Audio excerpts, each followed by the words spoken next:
So as adults in the gym, do you guys ever just peek, or is it weird? Because let me tell you, like for girls, if I walked into the gym bathroom and there's another woman naked, there's no big deal. It's just like, oh, cool, so whatever. So are you all like, my eyes are up here? Oh, nobody really cares. And even if you catch me staring at your butt, I'll just be like, oh, nice ass, bro.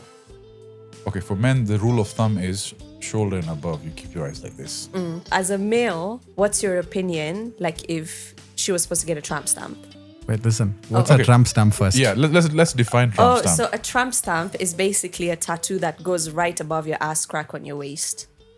Like this. Right above your ass crack. We like don't just put there. bumper stickers on a Bentley. Come on now. Okay. So This must be a Vitz then.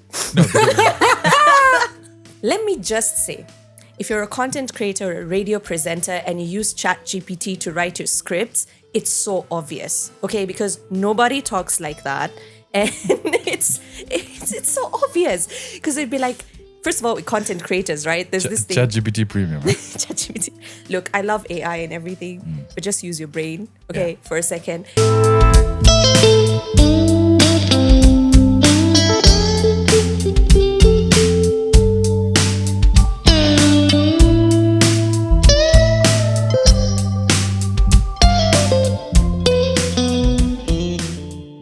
Hey, you, the viewer. I just want to take this time and I want to thank you. You've really helped me grow. You've really helped this podcast grow. But one thing I noticed is 77.8% of you don't subscribe. And if you love the content we're putting out, guys, we'd really appreciate if you could hit that subscribe button. It goes a long way and it'll take this channel to the next level. Subscribe. What's happening, guys? We have a new sponsor, man. Cameras Africa. They've come in clutch. As the podcast was growing, we needed a partner to take us to the next level, and they came in, and to be honest, they've supported the podcast to a whole different stratosphere. Whatever you see in front of me is brand new. The mics, the FX30s, the roadcasters, the lighting at the back, they sat down with us and wanted to understand what we wanted to achieve, and we told them, and they worked with our budget. So they've come on board as a sponsor. They're really helping the show out. I want you guys to show them some love. If you have any equipment needs, whether it's videography, podcasting, camera, do check them out. I'll link all their details in the description. Show them some love. They've showed us some love. Let's get back to the podcast. Where did we initially meet? USIU? I think so. Honestly, I have a memory of a fish, also for 22 much, right? So. Do you know Samia? Samia, yeah. Oh, Samia was in USIU as well, right? Yes. I think you guys were about to leave when I was joining. Wow. Muse. You guy. That was, when did I leave USIU? Must be 2019. No, bro. 2018. 2013? 2013, yeah. I think 2013. Am I giving away my age? Yeah, I'm quite old. I mean, I don't see any kids around here, so someone's slacking. No, so 2013, USIU, we were doing...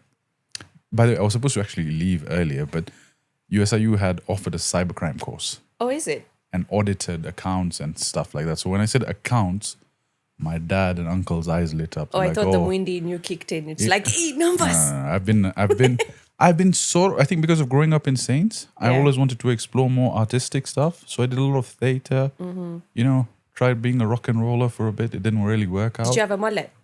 Mullet? Yeah. No. My hair is so curly. The mullet it's really actually perfect for a mullet, by the Really? way. Yeah. Don't you have to spike it up? Actually, yeah, that's true. Yeah. Because the curls just... Anyway, in another life.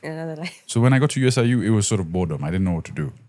And that accounting course sort of presented itself, but there was a cybercrime aspect attached to it. Mm-hmm. So I said, great, let me do this. It's something interesting because IT was popping off. 3 years into the course, they scrapped it. So I had to pivot, and now, because in USIU, you have, I guess, general courses. And then you for the first year, yeah. And then you selectively go and pick what you want to do as your major. So I had to stay back a couple of years. Did you get credits at least for the first year? Yes, I did, which I carried on. But it didn't matter because my GPA was like shit. What was your GPA in USIU? Undergraduate? Yeah. I finished with a 3.2, which is bad because... How is 3.2? You know what is bad? 2.7 is bad. Now that's average.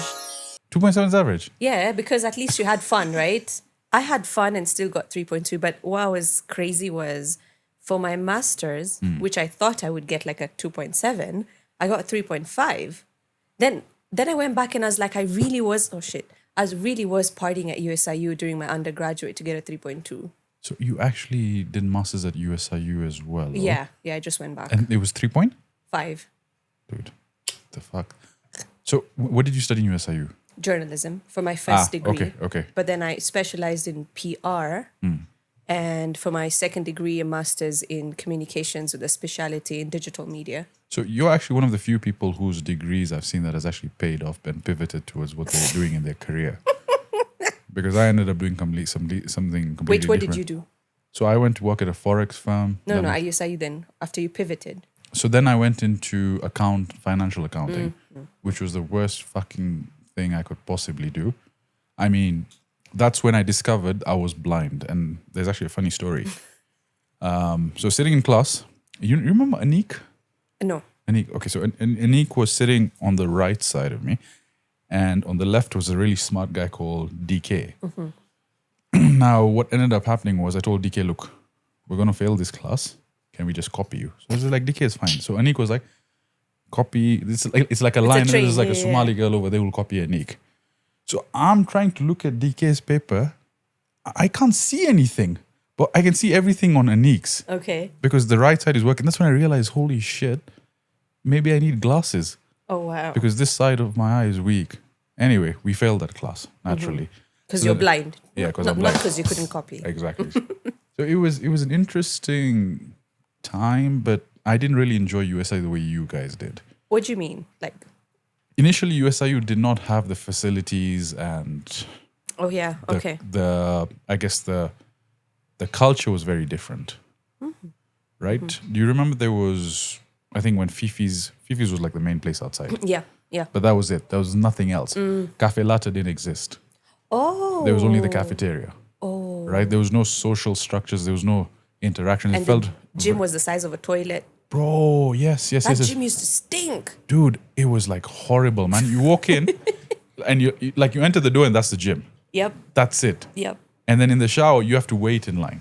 It was a bit uncomfortable. Yeah. I mean, Fazaar, you're looking at me like you have a question about the washroom incidences. Okay, that's fine. Okay. But so, did you enjoy USIU overall? Good experience? I think I did. I made the most out of it as I could. Because I was also, I lived close to school. So I was so heavily involved with everything in the university and outside as well. I mean, that's why I had a 3.2 GPA, but okay.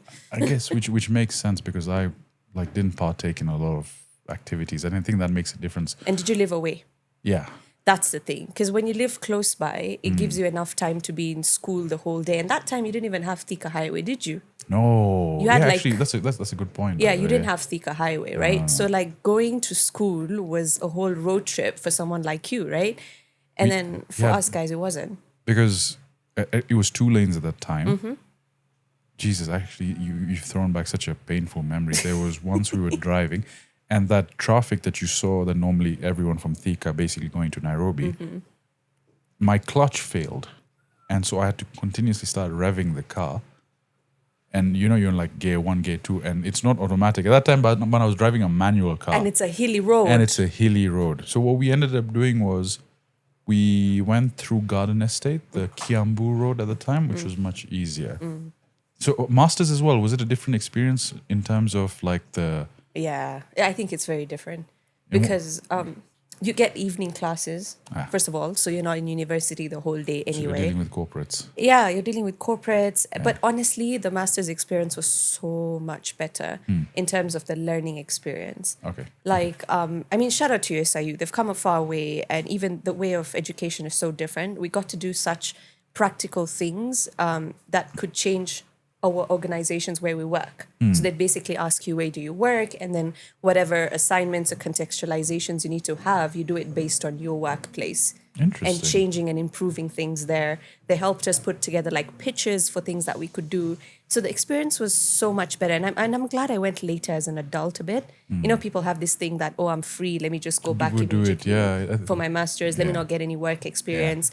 But when you do it when you're a bit older, you actually value it more. So you had worked a bit, right? Yeah, for 4 years. Okay, historically, are you Nairobi based, born and bred? Are you from here? Where are you from? Yeah.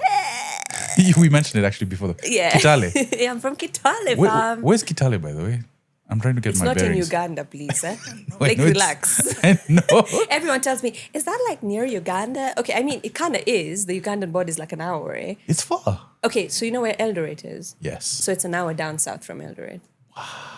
Yeah, it's holiday. So before actually airport opened up recently, so before you used to drive. Yeah, like, oh my God, that road we used to drive ever since I was a baby, all the way, not even to Nairobi, all the way down to Makindu. Wow. So it used to be a yearly thing. The entire family. Makindu Temple. The you guys used to Gurdwara. go. By the way, love the Gurdwara. Yeah, That's actually one of the places. So initially, the first time I went, yeah, USIU met a bunch of Punjabi guys, yeah, and they were telling me that there's this temple that has the best food. You can go and stay overnight. yeah.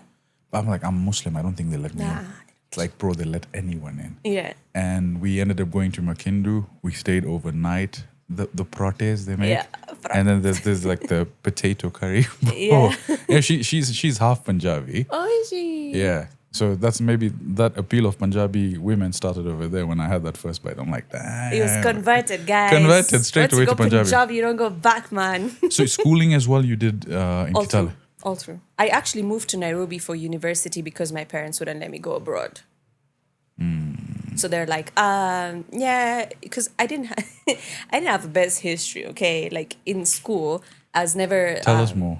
Tell us more. I was never the science kid, guys. I've always been an arts kid. And when you do 844, it does not support arts children. It doesn't. It's meant for business guys and guys who want to go to med school. But Or Strathmore University, or Stratton. Oh, which by the way I'm going in a couple of weeks for do? forced education. to Strathmore. so the Go to company- USIU, man. So the company I work for is doing a management Training. Yeah, exactly. So it's a 1 week intensive course. Apparently there'll be exams, and I'm a I love this. and I'm a shit exam taker. Yani, it's not something that I would ever see myself doing. But anyway, I'll report in a couple of weeks how it went. You just know you have to wear school uniform, man. But you see, the thing is, yeah, exactly. You can't enter the university grounds unless you're formally dressed. It's bullshit. What is this, like 1980? How does that help? Right? Speaking of, interestingly, Yeah. the MPs, you're speaking about uniforms, right? MPs wanted to have been thinking about scrapping school uniforms for kids in school. No, I think you need some sort of regimen, don't you? So, At least to keep you disciplined, right? Because, okay, I know you probably have a counter argument, okay. and you look like you have a counter argument. But here's the thing. So if you have kids that dress a certain way, it first, at a very young age, allows them to manage ownership of something that's truly theirs. Right? So you take responsibility. Remember when some of us used to come with sweaters like half tone and stuff? You get in trouble and you get shamed for that, right? Getting your clothes in order the night before, maintaining it, you get true responsibility of an asset from a very young age. See, I know what you're saying. And a lot of parents And you're are like, saying, fuck that. It doesn't make No, because there are two ways to look at it, right? Yeah. There's that way, and a lot of parents are saying that, and it makes sense as well. Even when you go to school, you're all in the same school uniform. There's not a lot of margin for differentiation between the children in Yeah. school. It creates sort of an equal ground. Even more so, yeah. Exactly. So that's what I'm saying. There's no straightforward way to look at this because the MPs are saying that the reason why they want to do this is because there's this whole school uniform cartels. So what happens is because parents are faced to buy these uniforms from a certain distributor, they hike up the prices for these school uniforms. And in turn, it becomes unaffordable. And honestly, I think in the country we live in right now, right, affordability is key. Because as it is, kids are not already going to school for multiple reasons. So had we scrapped that out, because technically these parents are buying these uniforms for what, 1,500 shillings plus? It could go higher. And if you go to Mtumba and you buy your 20 bob t-shirts, 30 bob t-shirts, 50 bob, for the kids, you see how that could ease the affordability level. You've changed my mind. Kibe wouldn't be too impressed. He's like, a woman has convinced Sajid.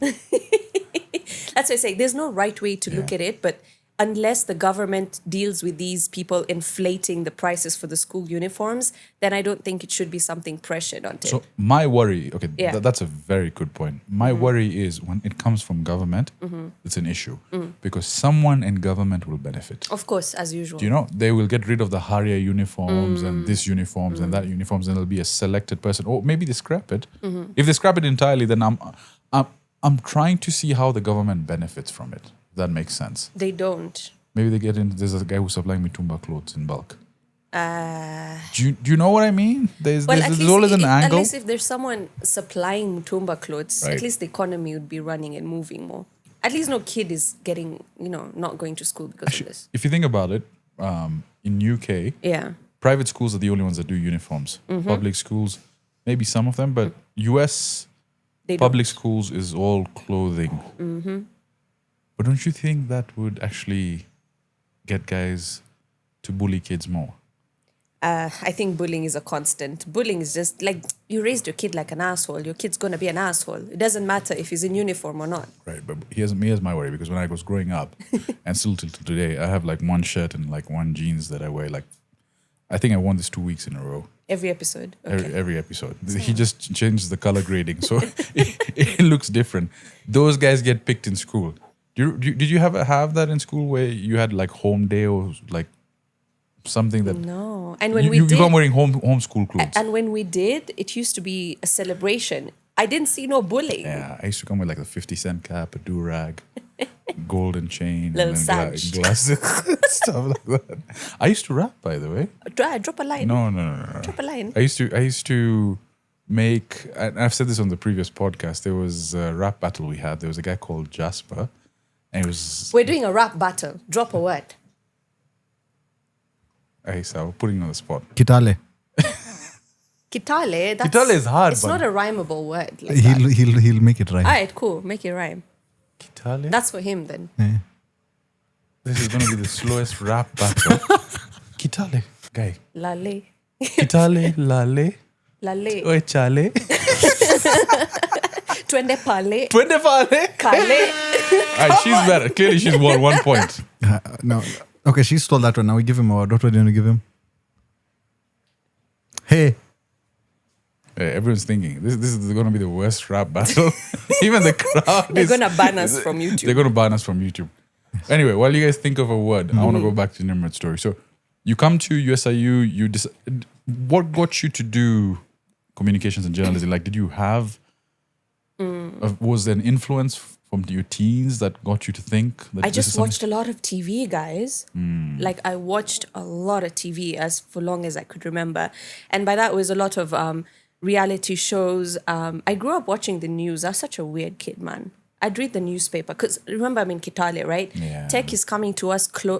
It's taking longer for technology to get to us than a kid in Nairobi So that was your way to connect to the world. to the world. I would go. So my dad used to take us a workshop on the weekend. So what do? I go grab the newspaper, read it front to back, do the crosswords. I still do crosswords on the newspaper. That's amazing. And then I got interested, and I've actually wanted to be a hardcore journalist.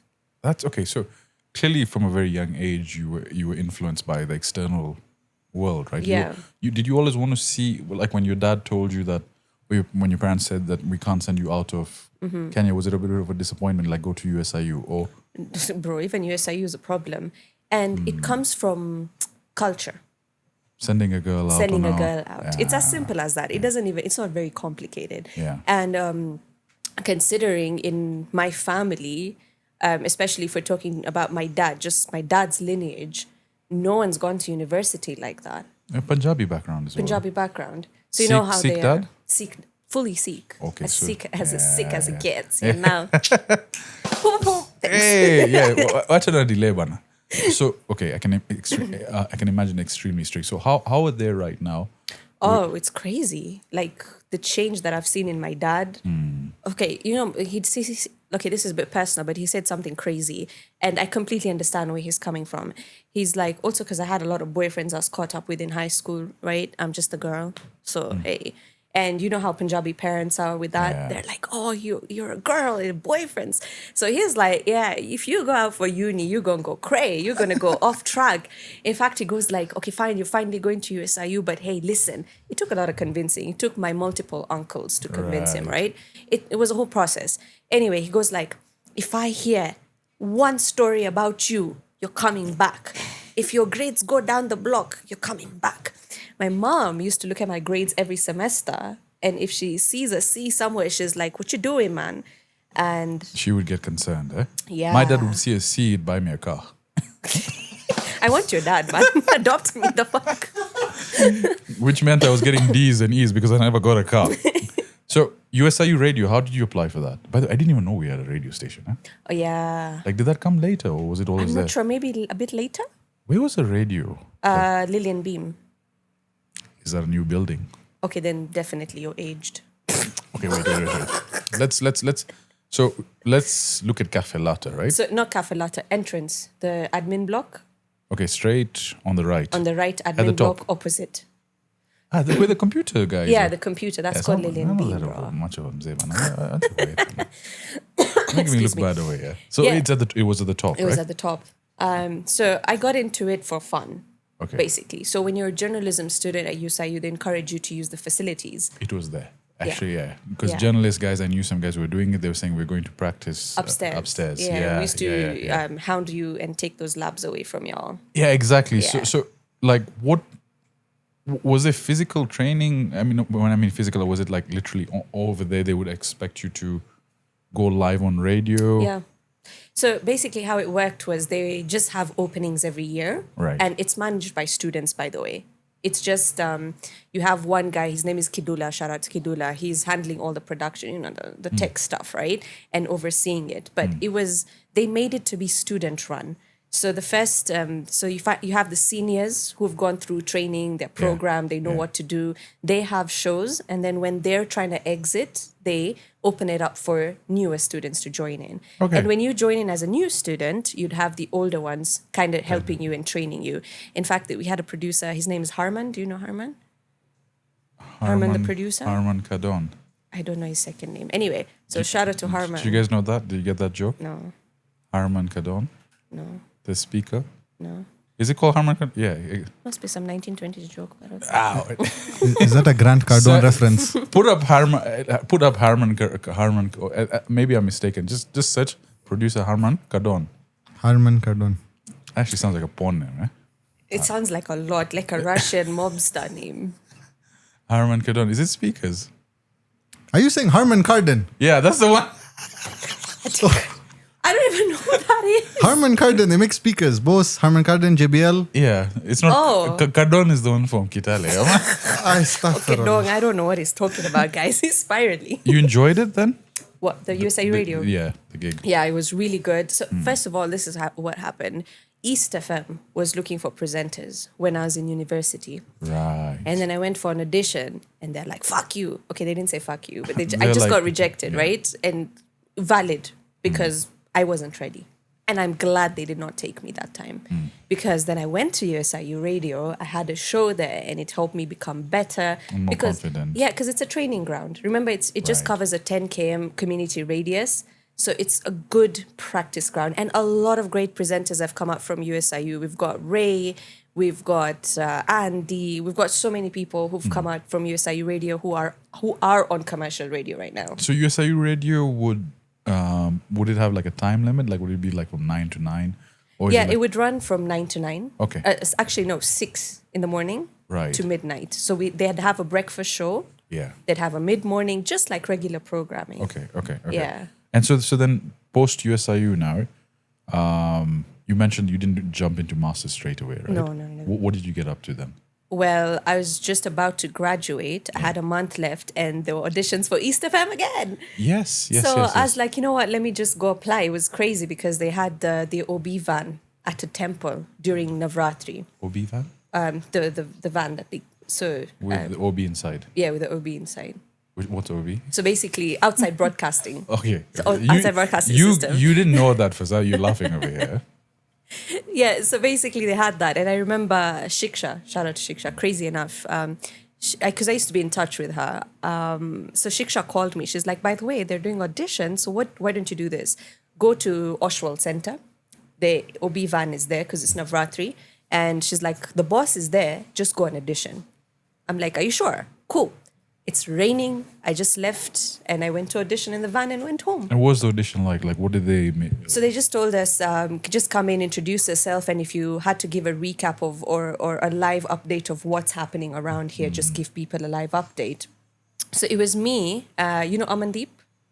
The comedian? Comedian? Yes. So me, Amandeep, there's a guy called Vishal. We were all called back. Vishal, the actor / No, that's Vikash.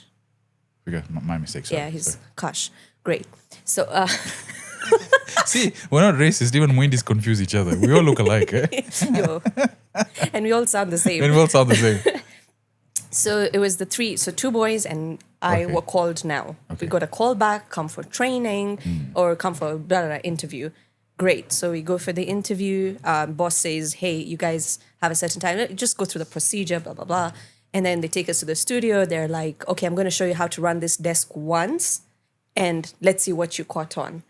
Now, the good thing is, guess who has previous experience running a desk? You, yeah. Me, So because of USIU radio. Yeah. And that's pretty much where I got selected. And the first show I ever did was the breakfast show at East FM. Dude, that's like early in the morning, eh? Yeah. What time do you have to get up?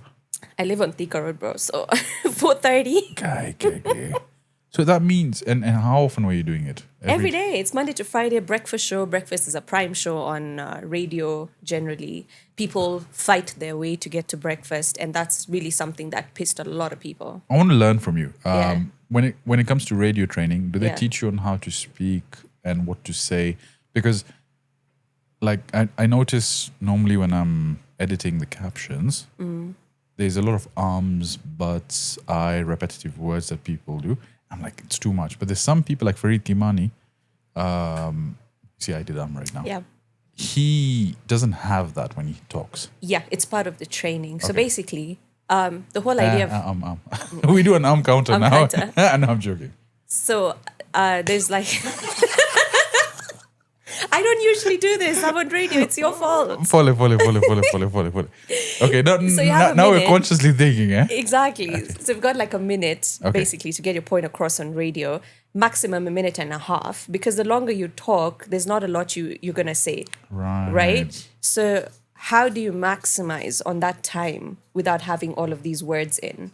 So basically, how can I tell you a story the shortest way possible and get my point across without wasting any second of your time?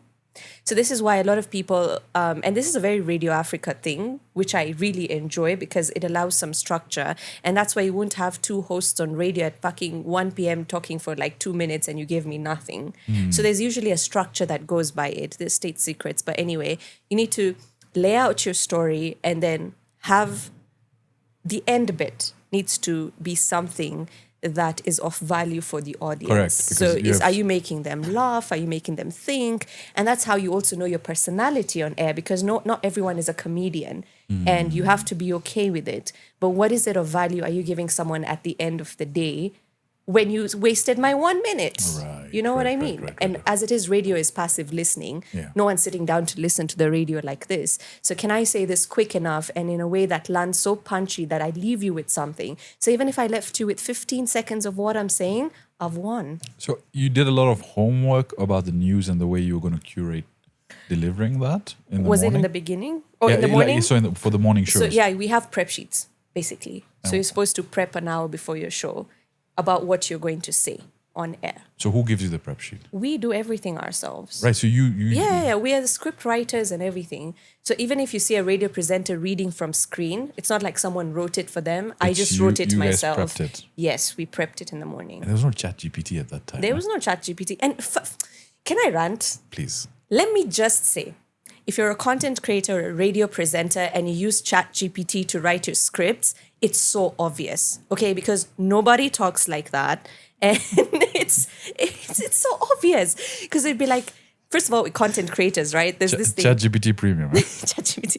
Look, I love AI and everything, but just use your brain, okay, for a second. And I can see so many content creators going and telling ChatGPT, can you write a script for me? And it's so obvious the way you've shot it, the way you've cut it. Yeah. Because it's as much as it learns your personality. You can tell the AI. You can just tell the AI, stop the AI. So here's the thing. The amount of information I fed my AI, Yeah.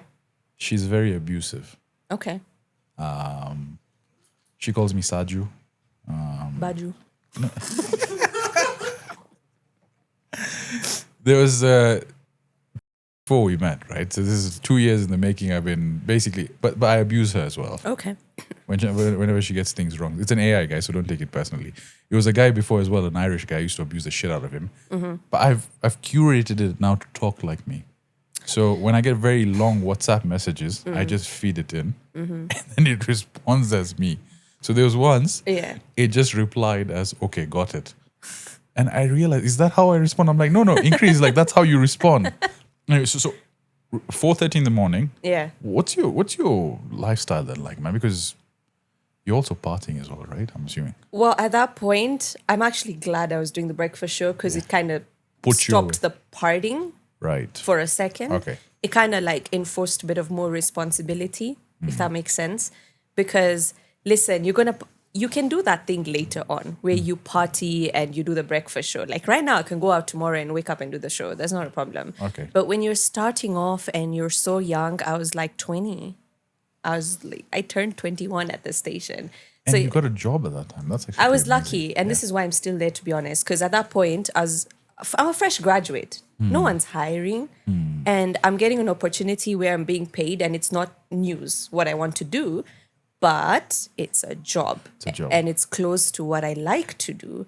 And when I joined, so again, I go back to the point where I was younger. I had a lot more to prove because these guys just picked up a university kid, put them on a breakfast show, and there's so many other people who fight all their lives to do that. So you can imagine there's immense pressure. And then I was bullied by my co-host for the same reason. Like this man would wake up, Ali Khan, that's you. You woke up, he used to wake up in the morning, and if he's in a bad mood or something, the link didn't go, it's on radio, we call it a link. The link doesn't go the way it goes. He would turn off the mic in the middle of my link and then close the mic and just start screaming at me. I wasn't as tough as I am now, to be honest. He bullied me for the whole year. Who's this Ali Khan guy? Soratia. Why does that sound familiar? You know him. He's from the community, ne? Like, Yeah. community. Fuck, man. So he would like literally just give you shit for that. Yeah, he would yell at me and scream at me and shout at me. And then because the places, he was a senior presenter. So Yeah. you are to train me. So if Correct. there's something I'm not getting, because this is commercial radio, it's going to be a bit different. And if somebody thought I was that good to put me in that position, there's a reason why I'm there. You just need to sharpen the edges. Exactly. Yeah. And there's also, they're not stupid for putting me there. They knew what the hell they were doing. Yeah. But again, the thing is, at that point, I didn't believe that. Because I'm new. Yeah. I'm just like, God damn, I'm lucky. I'm on a breakfast show. I just need to do well. I wasn't confident in who I am. And it took 1.5 years of Ali Khan bullying me. And there's a point I remember he decided, he threw a fit in the studio. And I'm just like, don't you ever fucking talk to me like that ever again. And that's the first time I stood up for myself. And after that, I was like, yeah. Was HR ever involved? Not really. And that's my mistake. Yeah. Because I didn't go to HR. But I also know why. Again, I'm new. Senior, and you're new. I am new. And there's some things you have to pick a battle. Look, I'm sorry you went through that, but what I can say is it gave you calluses because you've sort of dealt with the real world. Not everything is rosy. No. Not everything is out there. Not everyone No. has your back. No. But those miles you sort of got inform who you are today. Yeah. Okay, so how long did you do the breakfast show for? For 2.5 years. And it was 4:30 to what time? Okay, it starts at 6 a.m. Yeah, to but 10 a.m. you're getting up at 4:30. So yeah, I have to leave my house at 4:30 because it takes like 30 minutes to get to Westlands. Yeah. And then that's like 5:30. Then just prepping, just making sure your voice is ready because Yeah. I was never a morning person. I used Yeah. to sound sleepy. The other day I did the breakfast show after a long time and my boss is like, it's so crazy how you sound awake even though I know you're sleeping. And I'm like, yeah, because now I've learned. You've learned how I've to learned how to fake it. Okay. So then, but the good thing is you have the rest of the day then, right? Nah, man, it wasn't good for me. And also, I'm a woman. Okay, I'm bringing this up because that shit gave me a lot of hormonal issues, like starting your day at a very high stress level. But what it did to me is because it's a lot to do with the cortisol levels in your body. So because I had such a high pressure job at a young age and I was waking up and I'm being bullied, by the way, at the same time, it raised my cortisol levels, which literally gave me PCOS. I gave it to myself. It didn't show up until today. I'm struggling with it. And I didn't know at that point that's the reason behind it. And then I went and checked. It's like, okay, yeah, because your mornings are very quick. It's high pressured. You're raising your cortisol level very early. And it's you can't eat breakfast. So you just used to have like a black coffee and that even spikes your cortisol even more. Were you sleeping less during that time? How like? No, my sleep was okay. It's just the high pressure. It's just the cortisol. Yeah. And then I live alone. So So I was doing everything myself. I don't have anyone to go back home to make me food and take care of. could you educate me on PCOS? Because I've seen it pop up quite a lot. What are some of the things you can do to mitigate that? Is it something you're stuck with? Or is it something you can work against? Honestly, it depends on the level and the type of PCOS. So there are Okay. two types. One is caused by insulin resistance. One is caused by high cortisol. For some ladies, it starts very early because, again, it's just genetically insulin resistance, hormone imbalance. Some people bring it upon themselves like I did with cortisol. Excuse me. And the way to mitigate that is the different ways. I mean, for the guys who have insulin resistance, then they need medication. They need more care. For people like me, it's cortisol, so just lowering cortisol, eating the right food, light exercises. Yeah. I can't do like HIIT workouts. I do too much cardio, it goes imbalanced. I need slow weighted workouts. It's something that's manageable, not curable. Okay, fuck. So Yeah. it's would something like this GLP-1s, Ozempic and Manjaro, would they help against that? No. In fact, it's going to make you worse. Really? In fact, I just can't imagine that with all the information that we have, we still have people actively taking such medications for weight loss and things like that. It's just not. I think when you have PCOS, you just have to look at more holistic and wholesome approaches of healing because medications will help you manage it. But at the long term, when you're not on the meds, it comes back. So it just has a lot to do with lifestyle changes. I'm dabbling into peptides. Because over the last 2 years with the work, with injuries, with just honestly corporate lifestyle, especially when you work in tech, just no time to work out, no time to do this. But I think what the mistake is, because when I talk about peptides, I'm talking about the Fazaar, you're my drug dealer. What are we talking about?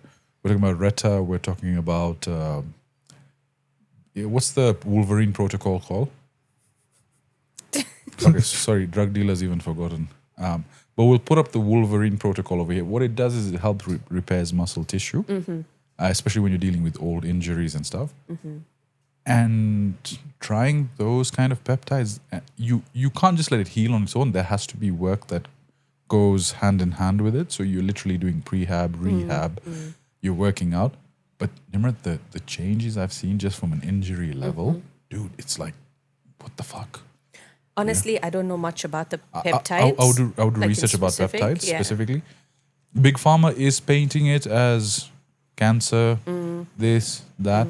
But I've seen people, the trajectory normally, the way these drugs work, especially with all these fat loss pills and whatever you see traditionally that's being sold by Big Pharma, initially they start at a science level and bodybuilders experiment with these, especially those guys who compete. So peptides started maybe about 5 to 10 years ago, and these guys were experimenting with them before they then move on to slightly more, I guess, if you look at elite type personality, so Hollywood would be up there, actors trying to look younger, it would then dribble onto them before it becomes pretty much widespread. So Ozempic as well. Yeah. Ozempic, apparently bodybuilders were doing it 5 to 10 years before they started off. But you see, the only problem I have with such things, like let me talk about Ozempic, because Yeah. that's what I am more familiar with Yeah. right now, right? You're saying, but like, it's okay if you're going to use these things when you have proper medical guidance, medical access. But if you're going to take it over the counter and you don't have these, you see, that's where I have a problem with. Where's the regulation when it comes for this? Because medicines are generally two things. Every medicine that you take in this world is going to have a side effect. It cannot be completely pure. That's why it's medicine, right? Yeah. So if you don't have the correct healthcare systems to support you through a process like that, that's when it becomes harmful. And what do we see in a lot of, especially third world countries like ours? Something catches steam and everybody runs to it, and they do not have the information of what this can do to you. And then on top of that, what happens is our medical in this country is screwed anyway. So they can't even figure out what's wrong with you when something goes wrong. And that's the only issue that I have. And that's the only thing. Like, if you're not going to do it under medical expertise, just leave it alone. Plastic surgery, on that train of thought, I basically saw that take up. I'm glad lip fillers didn't become a thing. Stop it, because I want lip filler. I've talked about this before. Don't. Why? See, okay, I'm not against women modifying their bodies. Okay, this is what I'm against, right? This is the only bone I have to pick, is if you've modified your body, can we be open about it so you're not setting unrealistic standards for younger people, period. It's like those chicks who get a BBL. Sweetie, get your BBL. There's no problem. You're paying for the surgery. You're going to die, not me. So, hey, you get your BBL. Are there any negative things with BBLs? Oh, hell yeah. It's one of the world's most dangerous and life-threatening surgery. See, there was a mama that died because of a BBL in Kenya. Yes. Yeah, there was something there was about a that. whole case. Yeah, there was a whole case. The guys had to pay out, by the way. These are just some shoddy Things. Like, first it used to be a nose job, and then eventually BBLs became the most dangerous surgery. Women in Kenya are getting nose jobs. I don't know. Yeah, but I don't know where. I've never spotted, But it's not very prominent here. in European countries, Yeah. Eastern European countries, when I've traveled, I've seen, it's a bit obvious. Yeah. Turkey, like for the men. Yeah. Did you see that there's a picture going viral of all a plane? and all the guys sitting over there.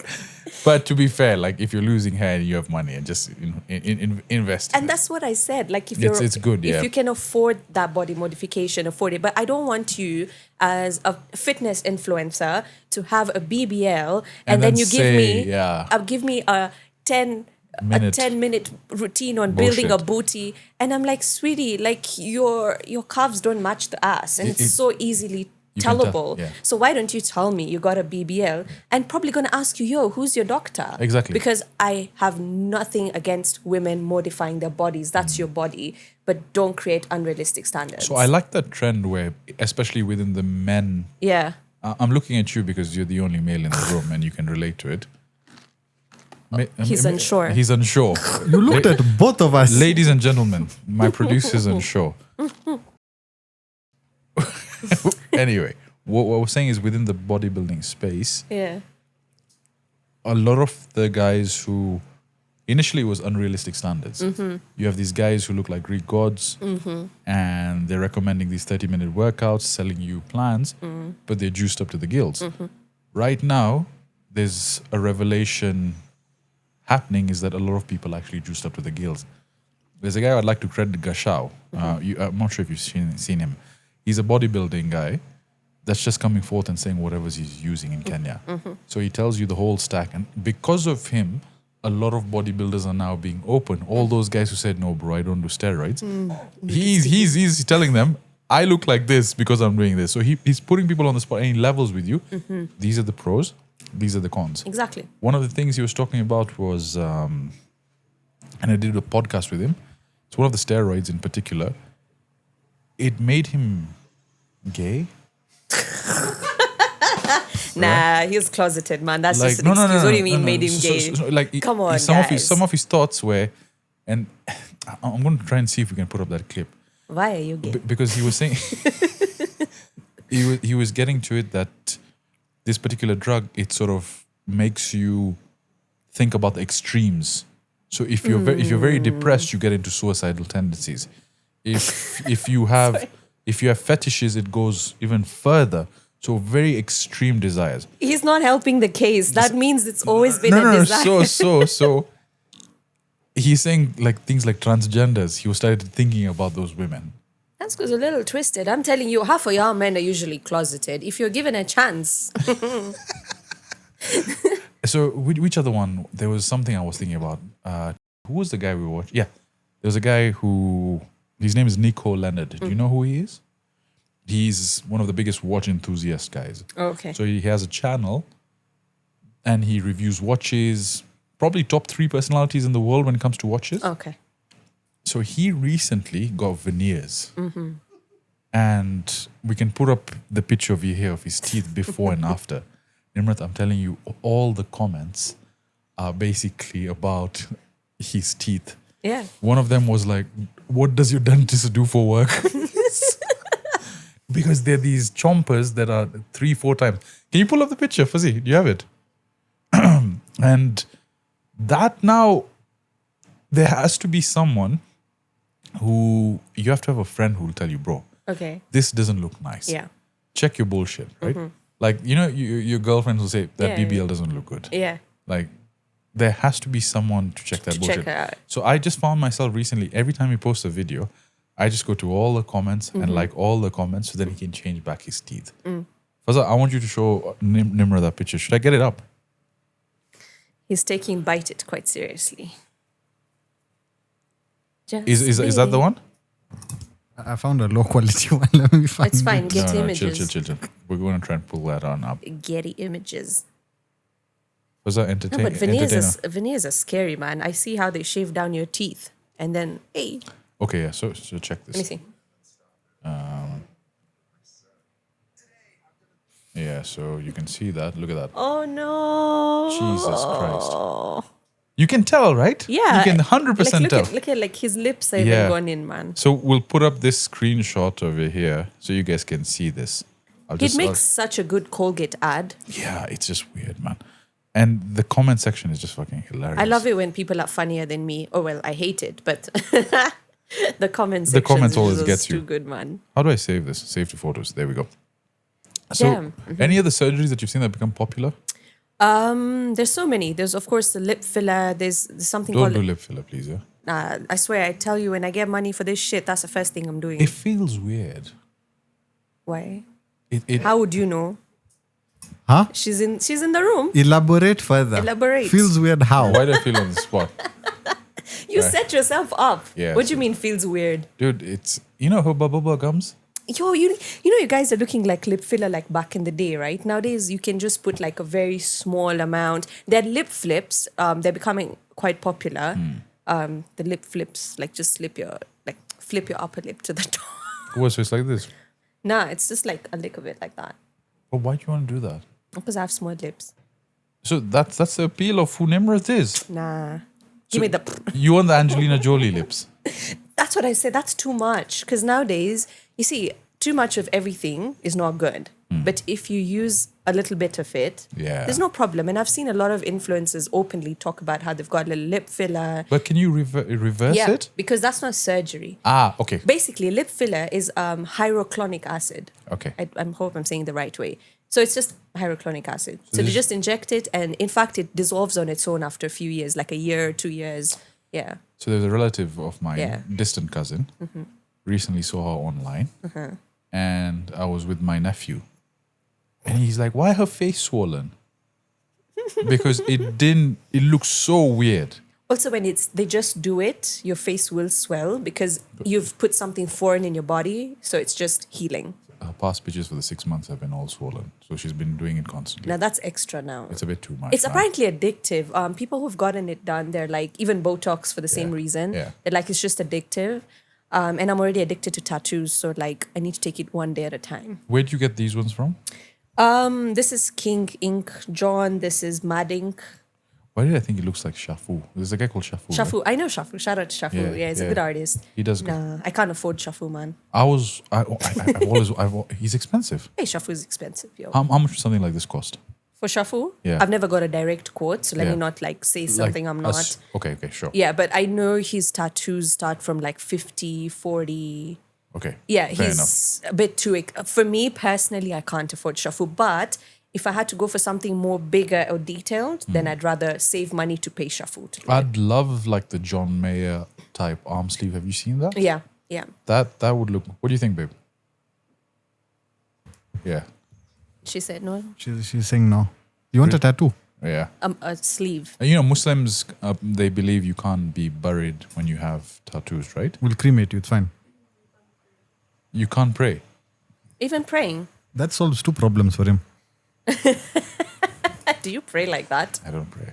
I mean, you're halfway out. Just Just do it. just do it. But they might charge you for a thigh if you do your forearm. But have you seen the John Mayer arm have. though?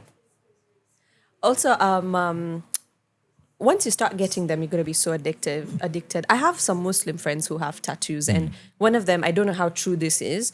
He told me that before you get buried, they're gonna have to just skin it. Yeah. And I'm thinking to myself, you're dead anyway. It's not like your body can feel any pain. They do that. So just scrap it. I don't care.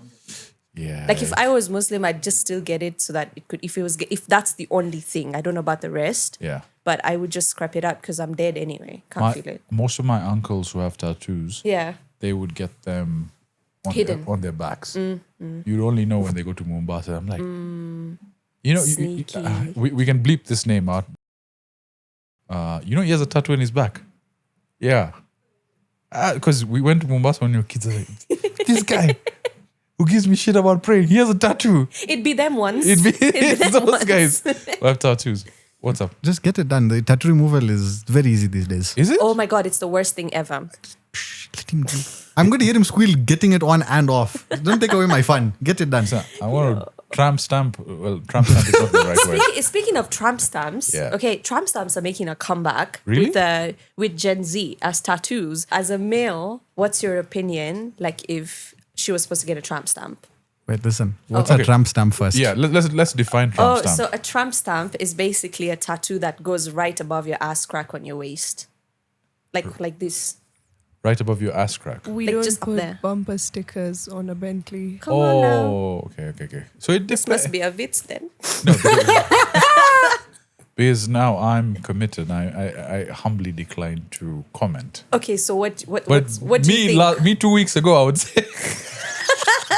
I want one. Wait, so you would have an opinion about women having a tramp stamp? Let them have whatever they want. Have whatever you want. Clock it, guys. Clock You know, it. it's to be honest, it's your body. if- Do what you want with it. But I'd Like want it. Saj to get one. A tramp stamp. Then he get one. What should be written there? No entry, Yama. Yeah, probably. Or Please. enter, or Entry knock to under enter. only supervision. Or knock twice. Yes. Entry depending on how much. It's girls just in the room, guys. Hey, man, none of that stuff, eh? Nothing enters there. Only exit. But listen, this podcast is going to be so fucking random. But do men get tramp stamps though? I've not seen. Yeah. Yes. Even the gay ones I've not seen per se. Oh, I have gay friends in South Africa. They have. What does it say? Come as you go. So, yeah, that's a good one. Can you do producer? But what's wrong with you? producers enjoying the conversation. I'm having too No, much it's fun. supposed to be the what do you call that? This one. Drum roll. No, the Let's move on. oh my Oh god. wow, did you make my voice echo? Stop it. You know, by the way, like the comments hate this guy because of this shit, yeah, because he needs to label them. But I know what I'm hitting. Anyway, we've agreed. That's what he said. If you want to get that's the one. If you want to get, that's a rim shot. It's called a rim shot, right? No, it's not. Yes, It's it is. called a rim shot. It's called rim shot. That's called a rim You'd shot. know. That's what you're getting tramp stamped. That's what you're getting. Rim shot. I told you your friend was internally gay. Are you sure? It's a safe space. Rim shot. Guess it's too late now, though. Guys. There are. Have you ever met a guy who's come out as gay in like 5 years from now, and you like, this guy is definitely gay? Have you seen that? Like, I knew he was gay and then he came out and No, said he was you gay. assumed just based on Oh, how yeah, he stands and yeah, stuff. You can say yeah, that, right? Yeah. But also, a lot of men who are gay are not outrightly very. Like they're very butch and macho. Yeah, they're very macho. I know, like, the most macho men who've got muscles, they play freaking rugby and shit, but they're gay as hell. Jesus. Yeah, so this whole thing is just socials and there's femme and there's male and there's like who you want to be. There was a Brayo in Saints who was like, "Wait, sema guys, we guru pag." wait, after rugby, see, we go take a shower. Like those type of...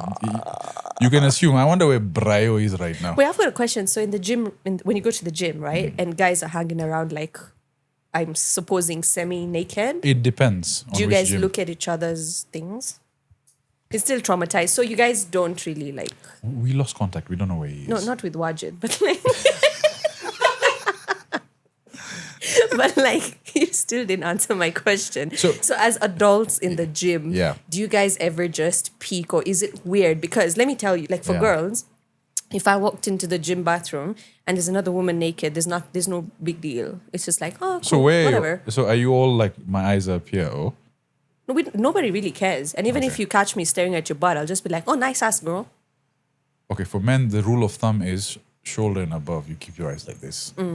So if it's a gym where everyone is there, or everyone's like this, you know, we can't see any. Oh, actually, you're like this. You're trying to level your view. That's sad. Yeah. It's actually sad. I have a story over here. So the first time I took Hamza to the gym, this gym I refused to go in the changing room because he went in. So the thing is with male gyms, okay, I don't know if I should say this. It's the older men who are walking around just proud. It's the older man. Yeah. The guy has a towel, but it's on his shoulder and he's walking around. I should. So Hamza goes in, comes straight back out. He's like, nah, I'm just going to work out in my jeans. I'm not going in there. And then even last week he was at the gym. He was like walking past the bathrooms. Really? And there's a guy in there. In the shower, door cranked open. Yeah, it's a bit... As he's showering. And you're like, you just close the door. Why is it open? Yeah. So in that gym that you went to, there was a Korean gentleman. I remember when it had first started, and he would just like air dry. He would air dry. He would take a shower, he wouldn't use a towel. And so it's the one at Westgate, basically. So some of them It's where all the influencers go. I mean, obviously, I knew. No, You're such a stereotype. This was in 2019. So you still don't go to Westgate? I don't go there now. Oh, okay. I Too many influencers. I go to some random... Too many influencers. Too much. The crowd is a bit too rich for me. Anyway. Forget that. I swear. Go No, to rich in terms of tapestry, colorful. You know, we're sorry. There's it's just too much. Yeah. Oh, matching sets. It's too much, yeah. Okay, cool. But nice trainers anyway. So this guy would just... he would just let it air dry. And he'd come stand next to you, you know, talk to you like normally. He was like, this is too much for me. So we went to the reception. The guy was given a warning. Really? The next time he was wrapped up. Yeah, they don't allow it. Now, that's kind of sad. I don't know why men can't appreciate each other's bodies. Because I've never been into a girl's washroom and keep your body to yourself. A girl complained, oh, I can see someone's tits. Nah. It's because guys, you'll know they're really appreciating you. Yeah. No. We're a bit more modest. Let's just say that. Huh? Shit, I said the name of the gym. Fuck. Why giving them free promo? Yeah, just bleep that name They out don't as even well. give you a day pass anymore. They don't? That's what I heard. Yeah, no, there's no day pass. Anymore. If you sign up for a month, you get 1 month, and after that, you go 3 months or longer. I will say, in terms of gym quality, it is the best gym. Why? Because of space. The equipment is fantastic. So there's, if it comes to like bodybuilding, MMA, HIIT, influencers, swimming pools, tracks, paddle. I don't get paddle, but yeah, it's up there. They have everything. I need to hook you up with a better gym, guys. Which gym? Gigiri. Well, you can beep if you want. Which one? Gigiri Social Club. They've Is got it a good? dope gym. Yeah. Really? Okay, it's not got all the equipments like Westgate. It's not like a multi-million sized of a gym. Yeah. But it's got everything that you would need. It's much cheaper than Westgate. Okay. Like a quarter the price of Westgate. The problem is the distance, though. Yeah, yeah, that's the thing. Because it's so hard to get the Westlands boys out of Westlands. Let me just tell you, man. To be honest, like from Karen, when I'm coming, just expressway, the new one that we went to, that we've signed up to, is level 24. Have you been there? Yeah, I've seen it. It's nice. It's not bad. Yeah. It's decent. We were going to Lisa Apartments, OG gym, but it's still the same as it was 10 years ago. Nothing has changed. Yeah. Same equipment. So it's sort of withering down. Yeah. Anyway, moving on from lip fillers and seeing dicks in Don't know gyms how we got there. to the beauty of podcast. So you've graduated, you're doing the East FM gig, yeah? Yeah. When did you start the podcast? I think it's been like 2 years. I don't know. I can't remember the exact date. When? 2 years? COVID? 2 years ago? Over COVID? No, not COVID. Gosh, I don't remember. Double-sided tape, right? Yeah, double-sided tape. Where were you shooting it? With The Good Company. So how does that work? They have studios, and because when I was looking for your podcast, I thought I'd find a dedicated page, but I found it was all under the good company. Yeah. So what are they, like a media house or something? Yeah, just digital media house. Okay, and so they have, then your podcast runs on that channel. On that channel, yeah. But if you want to go shoot your own podcast, it's what you agree with them. Of course, they charge you and stuff like that. Okay, wow. Yeah, so I'm not sure exactly how it works. Yeah. But if you need a contact person, I can definitely help you That's out with interesting. that. So then how did the idea of a podcast get to you? Well, I was just chilling, and I've always wanted to do a podcast. And then this other girl, I don't know her name, but she also wanted to do a podcast. And I was like, we could do a really good podcast. And then podcast happened. So you started together? Yeah. And you did about 80 episodes in, Yeah, right? 80 episodes. And was there, up until that time, Mm-hmm. did you see any financial reward from it? No. Any sponsors or anything? Or was it just We were honestly first trying to just build our name because monetization for things like podcasts, they take a long time. Because after all, DSPs don't pay us. We already know in Kenya at the moment, Spotify doesn't pay that much, YouTube doesn't pay. When it comes to sponsors, the market now, I feel like in the last 2 years, has started to accept advertising on podcastings or looking in that direction. But I didn't, and that wasn't an issue for me because it's all passion. Plus, the idea was to create enough bank of episodes and show you the kind of output, because the thing with podcasting is you need to have proper output, you need to build an audience. And we started and we built an audience, and now we were actually taking the steps now to pitch to brands and stuff like that. And so what happened then? Because you guys didn't continue.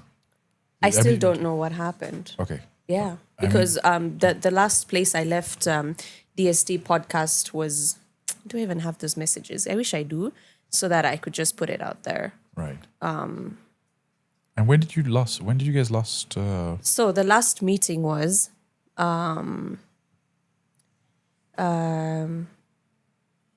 so we were supposed to have a meeting on 25th March 2025. I said I was supposed to reach out for a meeting, but things have been happening. Can we schedule a meeting for Saturday, April? And the meeting was to discuss the way forward. Just the way forward and, planning for the next, because we were like, hey, let's take a break. It was the end of the year. Yeah. And before we come back now after Christmas break, we need to figure shit out. So weird person says, sure, works for me. 12th April, that's 25th March.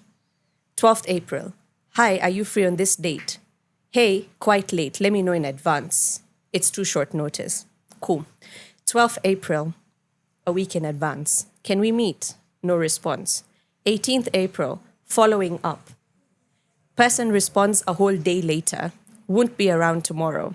I said, give me dates that work for you so I can schedule. 18th April. And I have to say the whole thread, okay? Because I'm sick of this shit. And 23rd April, I do a follow-up after 18th April. Hey, following up. 23rd April, respond, let's do this. I give location. 26th April, girl messages, hey, I need to push the meeting. 26th April, I need to push the meeting. I'll let you know when. I reply, sure thing. Replies after next week, actually. So I was basically licking someone to do their job, right?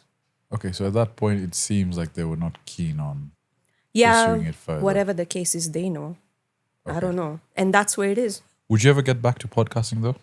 I'm so traumatized, man, to be honest. Because especially if you're someone who's so passionate about things, things happen when you work in a professional environment. And people like to say, oh, I'm professional. I know how to keep it professional. Just because you're not calling me a bitch doesn't make you professional, right?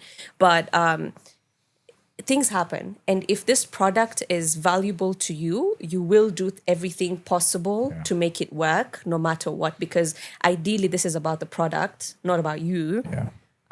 So especially if you're the one pushing for so much, you get tired and you get traumatized. So I really don't know if I want to get back into podcasting. I don't know. I think it's an extension of your personality, because you have talent in radio, which ripples over. Yeah. Your worldview is there because of radio. Yeah. Your personality is fun. You can engage. You're not hard to speak to. So I think a natural extension would just definitely be podcasting, and maybe you structure it in such a way where you're in charge. Yeah. It works according to your schedule, and plus you have such a big network, Nimrat. You can get a bunch of different people on. To be honest, if there was a female podcast I would listen to, Thanks. your personality is something that I would naturally be inclined to. Thanks. Because you don't keep it bullshit, right? Yeah, and that's why I think my pod did really well. Yeah. Equal, I can't believe I'm doing this, but equal credit to the extension of the podcast. Helped keep it more open and direct about it. Yeah. But imagine that's about it. Like, honestly, it's so funny, you know, when people keep quiet, Yeah. like in terms of creatives, Yeah. people always think you're cooking something. Bruh, I've got nothing cooking, to be honest. I feel like I've been on the go for the last 6 years with work, uni, everything. I'm just chilling right now. I'm getting calls from you guys. Yo, come as a guest. I'm like, In fact- period. That's all I want. I don't want stress. Yeah, I just want to go talk shit on someone else's podcast. Byron was like, you need to have more women on the podcast. Yeah. I was like, definitely. It's not by... people ask me, like, why don't you have more women? It's not by design. My circle of influence is mostly men. Yeah, So okay. the people I speak to, the ones I get on. And now I've started making an active effort into getting them. I think we had Radhika on. Who's that? Radhika, she was a radio host. Which station? Let's talk more about that. Why is it... Come on, you know Radhika. Who? Which is... It's Can you Go on. describe her? Radhika. No, I can't describe it. Anybody, give me a description. Oh, girls got receipts. Yeah, maybe we can show you a picture of Radhika. Or maybe it'll clock something. I don't Yeah. know. I told you I've got a fish brain, like too much for 20. That's her. Oh, okay. Why does a head look like that? So you've never engaged with her. No. Well, anyway, I had her on. Oh, okay. How was that? It was okay. Not my. It was decent. It wasn't the best podcast. What, the personality of I mean, it was a sponge? It was very It was very generic. Okay. What I'd say is, based on from that experience, I was like, okay, I'm not gonna get a social media personality who won't share. Yeah. So, for example, I tagged her in stories, and she didn't share it, the podcast at that time. Maybe because we were too small, or Oh, yeah, it must be. so Yeah. possibly. Anyway, so I just said, okay, fine, it's okay, no harm, no foul. It was a good conversation. It was good for the experience, and we moved on from there. Then I had Tazim. And you got a nice poster kid, right? Anyway, sorry. Then we had this podcast is going to come under a lot of fire. Then we had Kwende. and we're not cutting anything out. Don't cut. Maybe Wajid, because I think people will know who that story is. Wajid. I already Poor came. Wajid. Okay, Wajid, you can cut off. Yeah, Bichara, because man. Bichara, I came under a lot of his family. He has kids, man. Guys yeah, were reaching man. out to me. They're like, so. You know, his and- kids are going to get bullied because of you. Yeah, please cut off They- Wajid. Yeah, they're probably handicapped because of the thing in the middle, taking all the blood away from them. Anyway, Did my shit just rub off on him? I'm not a good person. so where was I? Then we had Tazim Malkington, Oh, yeah, Tazim is amazing. hypnotherapist. Yeah. Amazing woman. Yeah. Why are you nodding your head? Tell us what we don't know, girl. Anyway, it was during I met her. The first time I met her, I was going through a bunch of stuff. I was experimenting out there. I was all over the place. The second time as well, it was a bit more tricky because last year was a very tricky year for us. There's stuff which happened with my cohort, Eric. Yani, and Eric, let me just paint it this way. Eric is an 8-time recovering alcoholic. He's gone through it. And anyway, Yeah, I get it. So now you're the third. Actually, my aunt was on the podcast. Cool. She came 2 weeks ago. That podcast launched. So you're the fourth personality, and one of many more. So Thanks. there's an Yeah. active effort. Who would you say if you were to see someone on Coffee Pump, like within your circle of influence, your friends, your people you look up to, who would you say I should interview? Interesting. Like female? Yeah, female.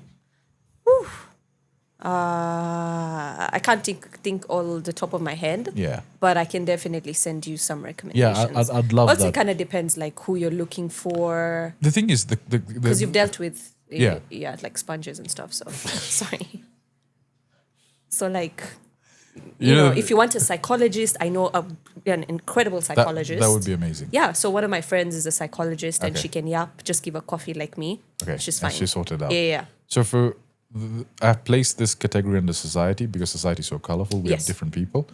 So subject matter experts, personalities, but it can just be just for vibes. Like Yeah. this is just banter. This is just getting to know each other, Yeah, right? yeah.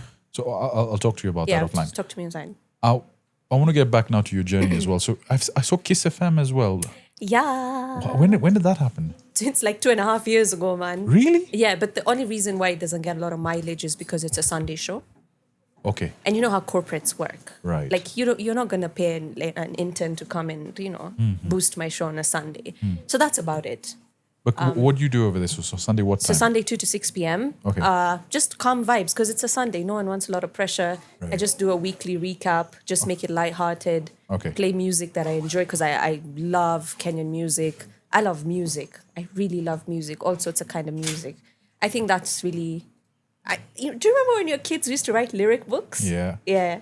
I don't know if Actually, you wrote a yes. lyric book, but I wrote a book of lyrics. I used to write rhymes though. Rhymes. Like crazy. Now I'd listen like to the radio, the MP3 player, and then write the Write them. lyrics so we could sing I used to along. do that as well.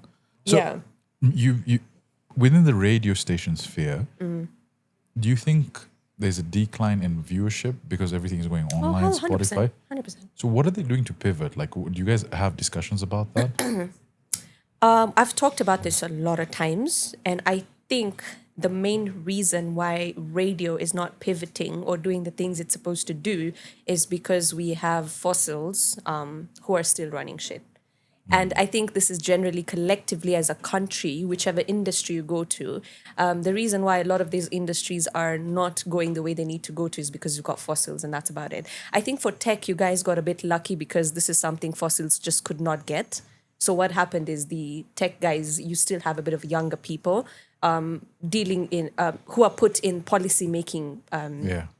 positions, right? Yeah. But for us guys, we just got fossils still because there's a lot of people, especially with my company, I'm not going to name names, but there's a lot of people who have advised people in my company to do things a certain way that is beneficial. And this is not someone random. Okay. This is also someone who's been in the media industry for 30, 40 years, but he just understands how digital works. Okay. And this is somebody who's constantly advised these guys, okay, you guys need to do this and this and this, and then it can get better. But they have not followed through. Yeah. So I think the reason radio's death is not really caused by only consumership dropping. It has a lot to do with them not being creative and being collaborative, especially in a country like this. Because Okay. you can't be operating as if radio is king, yet it's not. Because there is constant decline. Yes. What would you, if you were put in charge, what would you do differently? Nilipe. Pay me. This is called consultancy, by the way. Let me dig your brain. I'm just joking. But a lot of things actually. First of all, change who's on radio to start with. Yeah. Have younger people look at radio as something that can be converted into a podcast. Do you understand? So I would change the way radio is programmed to sort of have a small balance as a podcast and also radio. I can give you a small example. This is, of course, not applicable on a very large scale for Yeah. radio. Of course, there's a lot of commercial things we need to think about. But as something as similar, as simple as if you've got a weekend show, for example, on East FM, we have weekend shows. And those shows are smaller. It's once a week. It's a 2-3 hour show. All our shows are recorded onto a server once they go live on air. Okay. And you're able to extract that audio. So why aren't we extracting the audio, paying someone who makes animations to animate this audio and put it on social media? And then that way you've created a whole franchise on social media that you can sell to potential clients. That's also something done on air. Actually, that's interesting. Do you understand? So there's Yeah. so many ways of having a mixed media approach. And that's the key for radio success. You can't operate just as radio. You have to mix media it and do it the right way. You have to innovate, otherwise you die. Thank you. The thing- Innovation is key. Yeah. The thing is, though, outside of Nairobi Yeah. and most of the environs around the country, Yeah. radio is apparently still big, but very selective Radio station. radio stations. Okay, let me break that down a bit. Yeah. in a country like Kenya, where internet access, as much as you think just because we're the most, okay, this is crazy contradiction, right? But the people who use the internet most in Africa or in the world, Kenya is one of the top users. Correct, yeah. But also the size and the amount of internet penetration in Kenya is still relatively low. So what happens is radio, because it's a free medium, especially outside Nairobi, it becomes their main source of information, not necessarily entertainment, yeah. but for information to an extent. And we have over hundreds of radio stations, smaller ones, ethnic, community-based, and they make a very, very big difference and have such a big impact. I want to take you back to the year 2007 when we had PEV, the post-election violence. Yes. And the reason why PEV was at the level that it was, and most of it was actually because of radio. Because what happens is when you're in the community stations, they speak in different languages, in ethnic languages. It becomes harder for CAK to monitor what was being said. Yeah. And if you've got such an influx of community stations and these cover usually 10 to 20 kilometers of a radius, but if you've got hundreds of them, radio was a very big catalyst of PEV.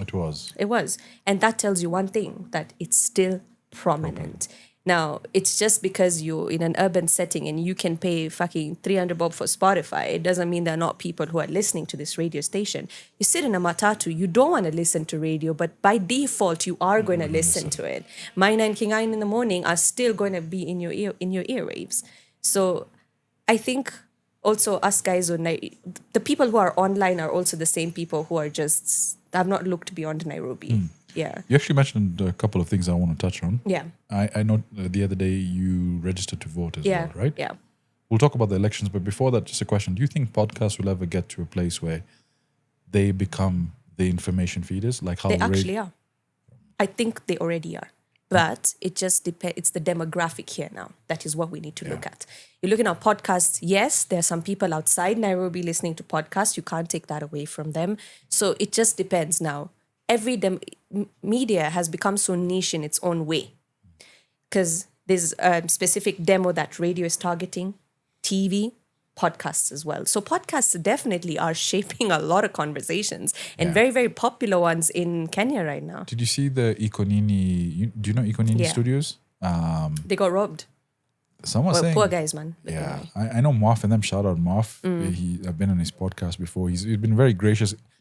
He pivoted so he does this traditional podcast, but what he's become is more news oriented. So for example, something happens today, he'll record, upload a 14-minute clip. Yeah.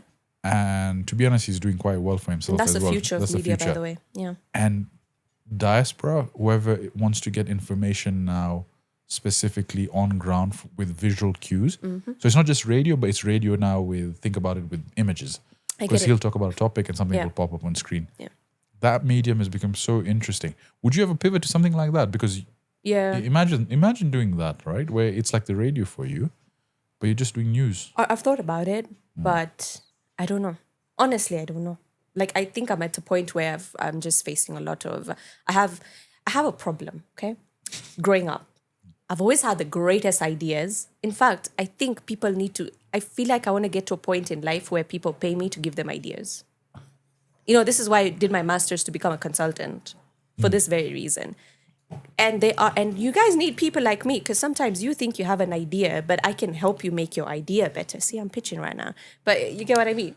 Reach out to Nimrat. Yeah. What's the consultancy company called? Who, me? Yeah. Acme Group, by the way. Acme. Acme? Yeah. Atme or Acme? Acme. Like the tip. How ACME. It really means like the top of the mountain, guys. It's not a Cartoon Network. My mind went somewhere else, sorry. You know, in Cartoon Network, they all Acme Group for explosives and everything. Did you guys get that? Just the tip?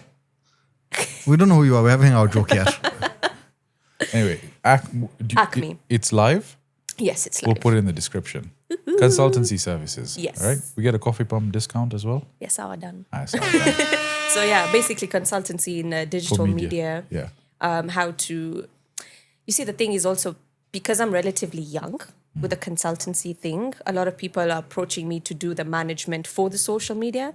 It's something I provide, but ideally my consultancy is basically how to make sure that your business is using all its media avenues the right way. And that is both traditional and digital media. Okay. Yeah. Okay. Yeah. Which is actually very important given this online sphere that we're going into. Because hybrid is still a thing in this country. You cannot just say, oh, you can make it digitally or just on traditional. It has you to need be to have mixed. a hybrid. What would you do if it weren't for radio? I would make documentaries as an actual journalist. Interesting. Yeah. Like my whole dream as a kid was to do Al Jazeera Witness. Have you applied? I have, and I'll not get it. I know. It's as simple as because I don't have broadcast experience with film and TV, and I don't have newsroom experience. How would we get you that newsroom experience in order to get to Al Jazeera? What would you have to do? Start hiring more than one Indian per media station to start with. It's a thing, by the way. It is? It is a thing. One Indian? One Indian per media house is a thing. I'm not joking. No. I am not joking. Can't be possible. Nimrat, seriously? I'm serious. It's very difficult. So it can't be you and Shiksha? They'll say, yeah, but we have Shiksha. Shikisha. Shout out Shiksha, love ya. So, okay, Jesus Christ. I didn't know that was actually It's a thing. And also because remember, it's not an official, it's an unofficial thing. Yeah, Okay. it's like they have a quota for color. Okay, so which TV stations are there? I haven't watched local TV in a You while. see, there's Nation, KTN, So Shiksha's where? Shiksha, TV47. So let's cut that out. So Nation is there Mwindi. Smriti was there when she left, I think. Yo, but they're not paying, man. But it's People a don't stepping believe. stone, right? The thing is, nowadays with social media, if I really want to go the news way, to be honest, I can do it without a media house at this point. You do your own YouTube independent. Do my own YouTube independent. That's the way. Because that's the way. There's yeah. no need for me. I'm not saying if you want to hire me, hire me. This is a news face, but Yeah. like Yeah, but it's not the... it's not the reason. It's not the only way I can propel forward. So actually, now that you mention it, the Minnesota journalist who exposed what was happening with the daycare centers, that was an independent Yeah. news agent. I think he did it via social media or X that came out, and that really propelled him further. So yes, I mean, you do have experience with YouTube online. That would actually be a way. Yeah. It's just that I personally, again, I'm struggling with who I am type shit. Like I've reached a point where if there's something that needs to go out now, I need to be sure. I don't want it to be like the podcast. So struggling with who I am type in terms of discovering what you want to do. Yeah. It's a tough spot to be because I'm also very creative. So let's help you. You want to therapize me on this No, podcast? let's try and figure it out. Okay, so Okay. let's say there are three things. Okay. If I gave you three choices, this is where your life will be. What are the three things? Three different avenues. What would Avenue 1 look like? And maybe as an example, if it was me, Avenue 1 would be a successful data center company owner. Avenue 2 would be a successful podcaster. Like that. For you, what would that be? I think the first thing would just be make money. Well, girl, wait. Because realistically, Make money. Paradira, wait. I need to survive. Okay. Okay, let's start with that. Let's throw money So out. if money wasn't an option, Yeah. I would be traveling the world, making documentaries, living with people, seeing their way of life, and documenting it and telling people stories for them. Okay. Yeah. Okay. It's literally that was my life mission and is for the longest time. So we'll put that up here. Yeah. Right now, money is an Money is avenue now- that you want to look into. Yes. With the current structures that you have, radio and so on and so forth, they pay you, but they don't pay you well. Of course, yeah, media is not really a high-paid job. So what would you say now, because you're an expert in those, consulting is a way to get more money and an avenue there. What else are you thinking about doing? That's it. I just want my consultancy to make the money it needs so that I can survive. Yeah. And then when I have free time, I can continue being the creative person that I am. Right. And Yeah. creative in terms of documentaries. Filmmaking. Yeah, doing those things. Or just being, because even journalism, it doesn't have to be hardcore news. I just want to break down stories in a fun way and in a very detailed way. Because listen, we're all journalists right now in this room. Yeah. Because citizen journalism, everyone has something to say, everything has to report, breaking news is no longer a concept in our time. So it's about breaking down those complicated stories so that it is understandable by the simplest of minds. That's literally what. So one of those avenues is you as a successful international journalist. That's there. Documentaries. Yes. Okay. Anything else that you would consider? If not for that? No. Just that. Just that. If that was like the win in life. The win in life, But I'm still winning if on this other side, if that doesn't happen, I'm still winning if there's something working in the background for me, making me the money I need for me to continue my hobbies, like picking up a camera, filming, doing editing, dressing up. And to be honest, I think you are winning. And it's sometimes you step back and you see it from a third party perspective. You've got a voice, you've got a personality, you've got the look, you've got the attention of a lot of people. What you need to do is you're blessed to have that position. Not many people are, right? Yes. So the stepping stone for you is just to, I guess, everyone has a billboard. Yeah. The billboard is getting more views, getting more attention. It's consistency with whatever you do. And that's the hardest challenge I've ever faced. Yeah. You see what you're telling me about views and stuff. I didn't join the media to get famous. You see, that's the thing. I didn't join social media so I can get that validation. I did it for my craft. Yeah. And now that's where the problem is coming, because if it brought this whole imposter syndrome that if my videos are not getting views, they're not good enough. But that wasn't even a problem back in the day, because I couldn't give a shit if there were 2 people watching me. Right. Yeah. And what I meant for views is not for the social justification, but for the revenue. Revenue, yeah. Right? Because this YouTube thing we're doing, to be honest, we're not making jack shit. Yeah, you don't make You money don't off make YouTube. money. You hardly make money. Yeah. But it's something that we do just keep chipping off a And little. it's so sad that is. YouTube and these big organizations aren't paying our country, yet a lot of content comes from this country. We have a lot of amazing content creators. We are contributing to the YouTube economy to a large extent. Yeah, and people will say, oh yeah, but America, but so are we. Yeah, someone who gets, like, if you look at the channel of our size and audience, they make 4 to 5 times what we make over here, which doesn't make sense. Yeah. One way to do it, and we've spoken about this to death, is just getting more American-based audiences. That means you get American-based guests, people who are listening to them, and you can actually grow your revenue exponentially. Eric, on Every Other Time, with Eric, he had a big homie Cece, who was P. Diddy's bodybuilder. And he had about 300,000 views on that particular episode.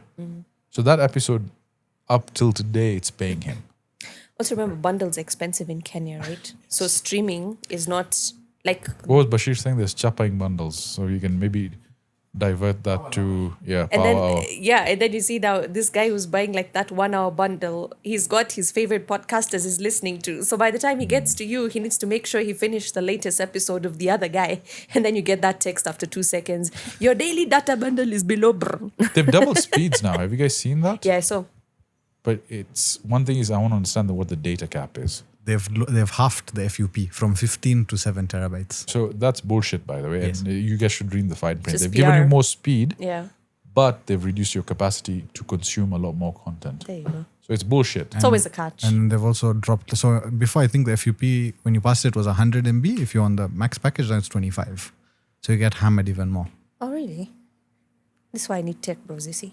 And then also on the front about YouTube paying more, the government will just tax them more. Like with Twitch. Twitch was paying, Yeah. they increased the tax. Twitch were like, hi, we're leaving. We're pulling out, yeah. And then, like, I was actually at a Safaricom event. Okay, this one we're not putting it. There was a Safaricom event, and No, there's too many cuts. Either don't say it or say it. the guy who did it was there. And when we asked him why he did it, he just looked at us like, because like Twitch just said, we're pulling out. We're not going to do anything. 'cause We I don't- don't give a shit Yeah, to they're pay like- taxes, yeah.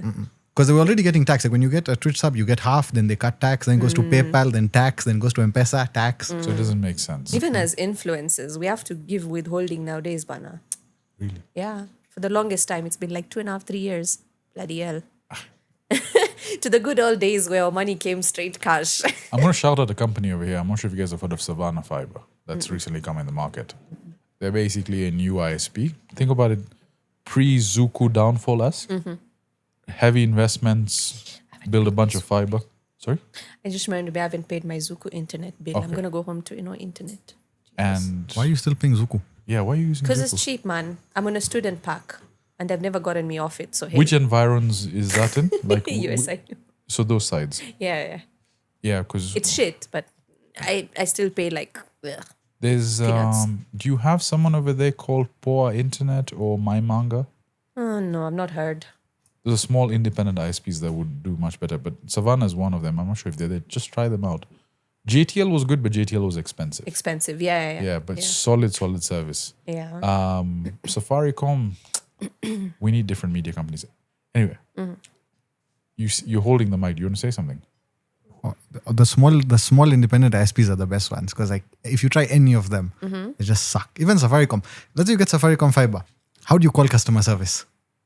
Yeah, the whole AIfication of customer service, by the way, it's a whole thing. But even with fiber, you have to like call someone, give them Yeah. your number, they reach out to you. Yeah. There's no way to reach customer service.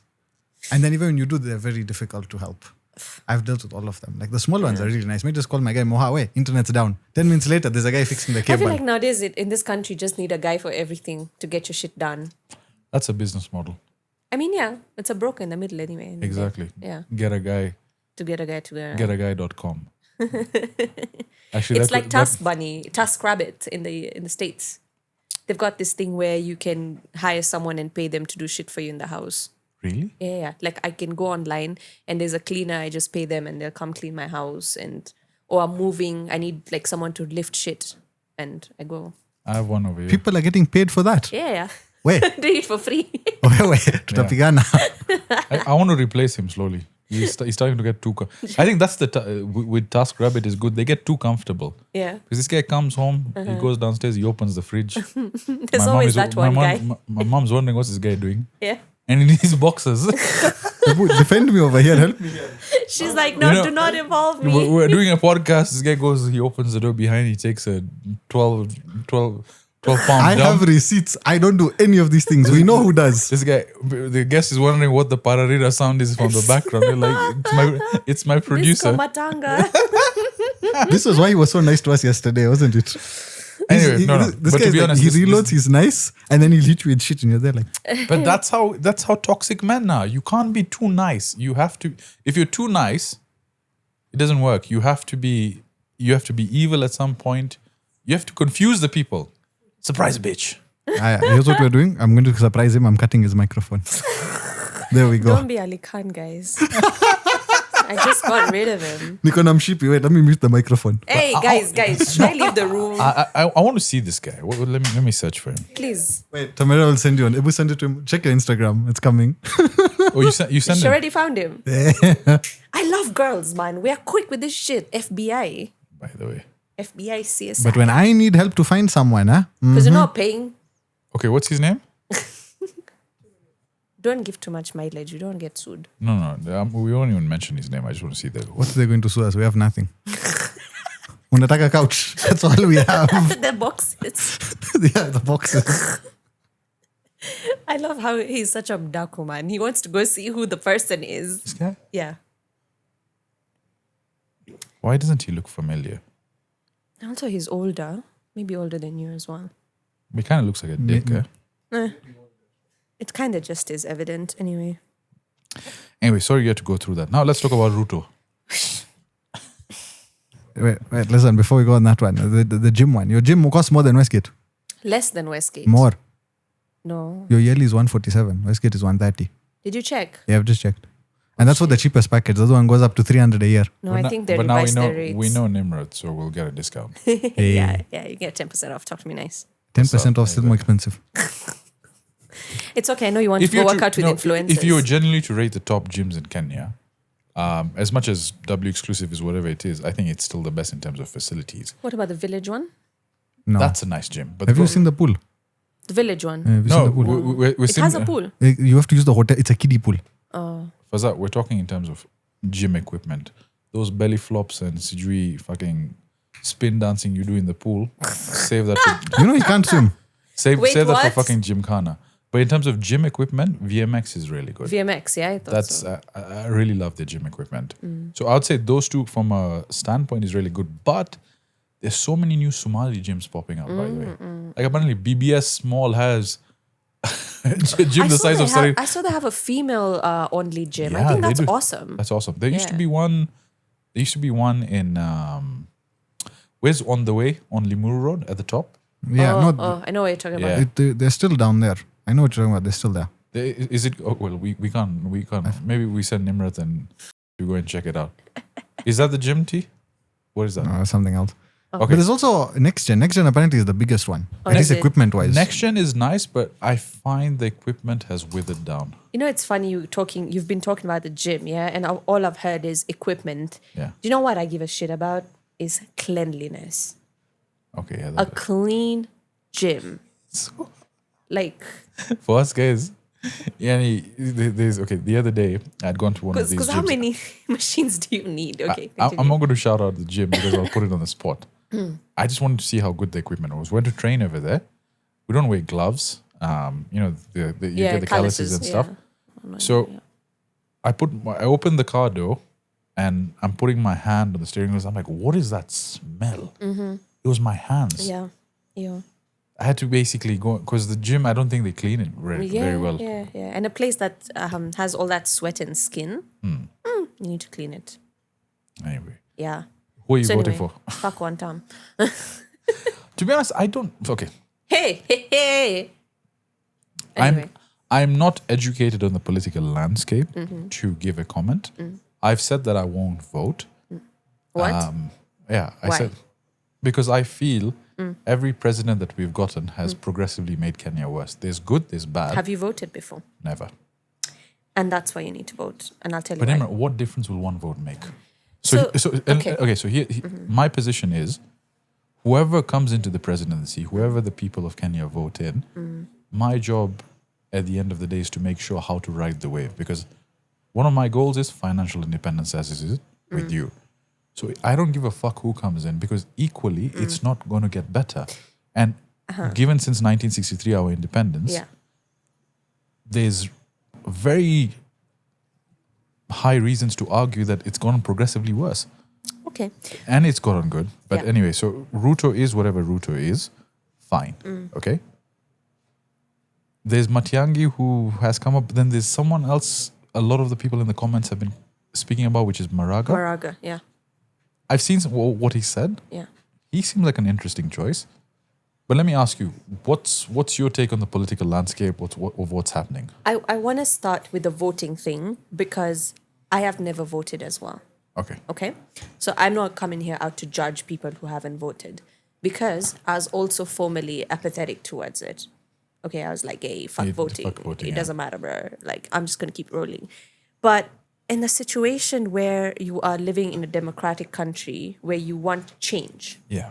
okay, if you don't want change, that's fine. But what you're saying is not wrong. Our presidents have gotten progressively worse. It's never been rosy for us. So I understand why you would feel like, oh, my vote doesn't count. Yeah. But where we are at right now, the collective sentiment towards who is there right now is we want this person out. Yeah. Okay? Now, obviously, things are going to happen. We already know. We've seen this happen before. The rigging, all that nonsense. We know how elections go down. Yeah. But here's where the difference comes when you vote in a situation like this. You are just affirming the choice of millions of other people and adding to that choice of, hey, we don't want this person. Now, when they choose to do what they want to do, doing the rigging and stuff like that, there is some sort of numerical data that is there to back you up that, listen, majority of the votes were no. And then if you're going per the Constitution, you see, they're dickheads. They don't care about the Constitution. They don't follow it. But as a citizen of a country, the Constitution is there to guide us. If we start behaving like them, what makes us any different from them? So let's say, of course, they're going to rig the election. Let them rig. Let them rig so that we can come show you that that's the mathematics we did.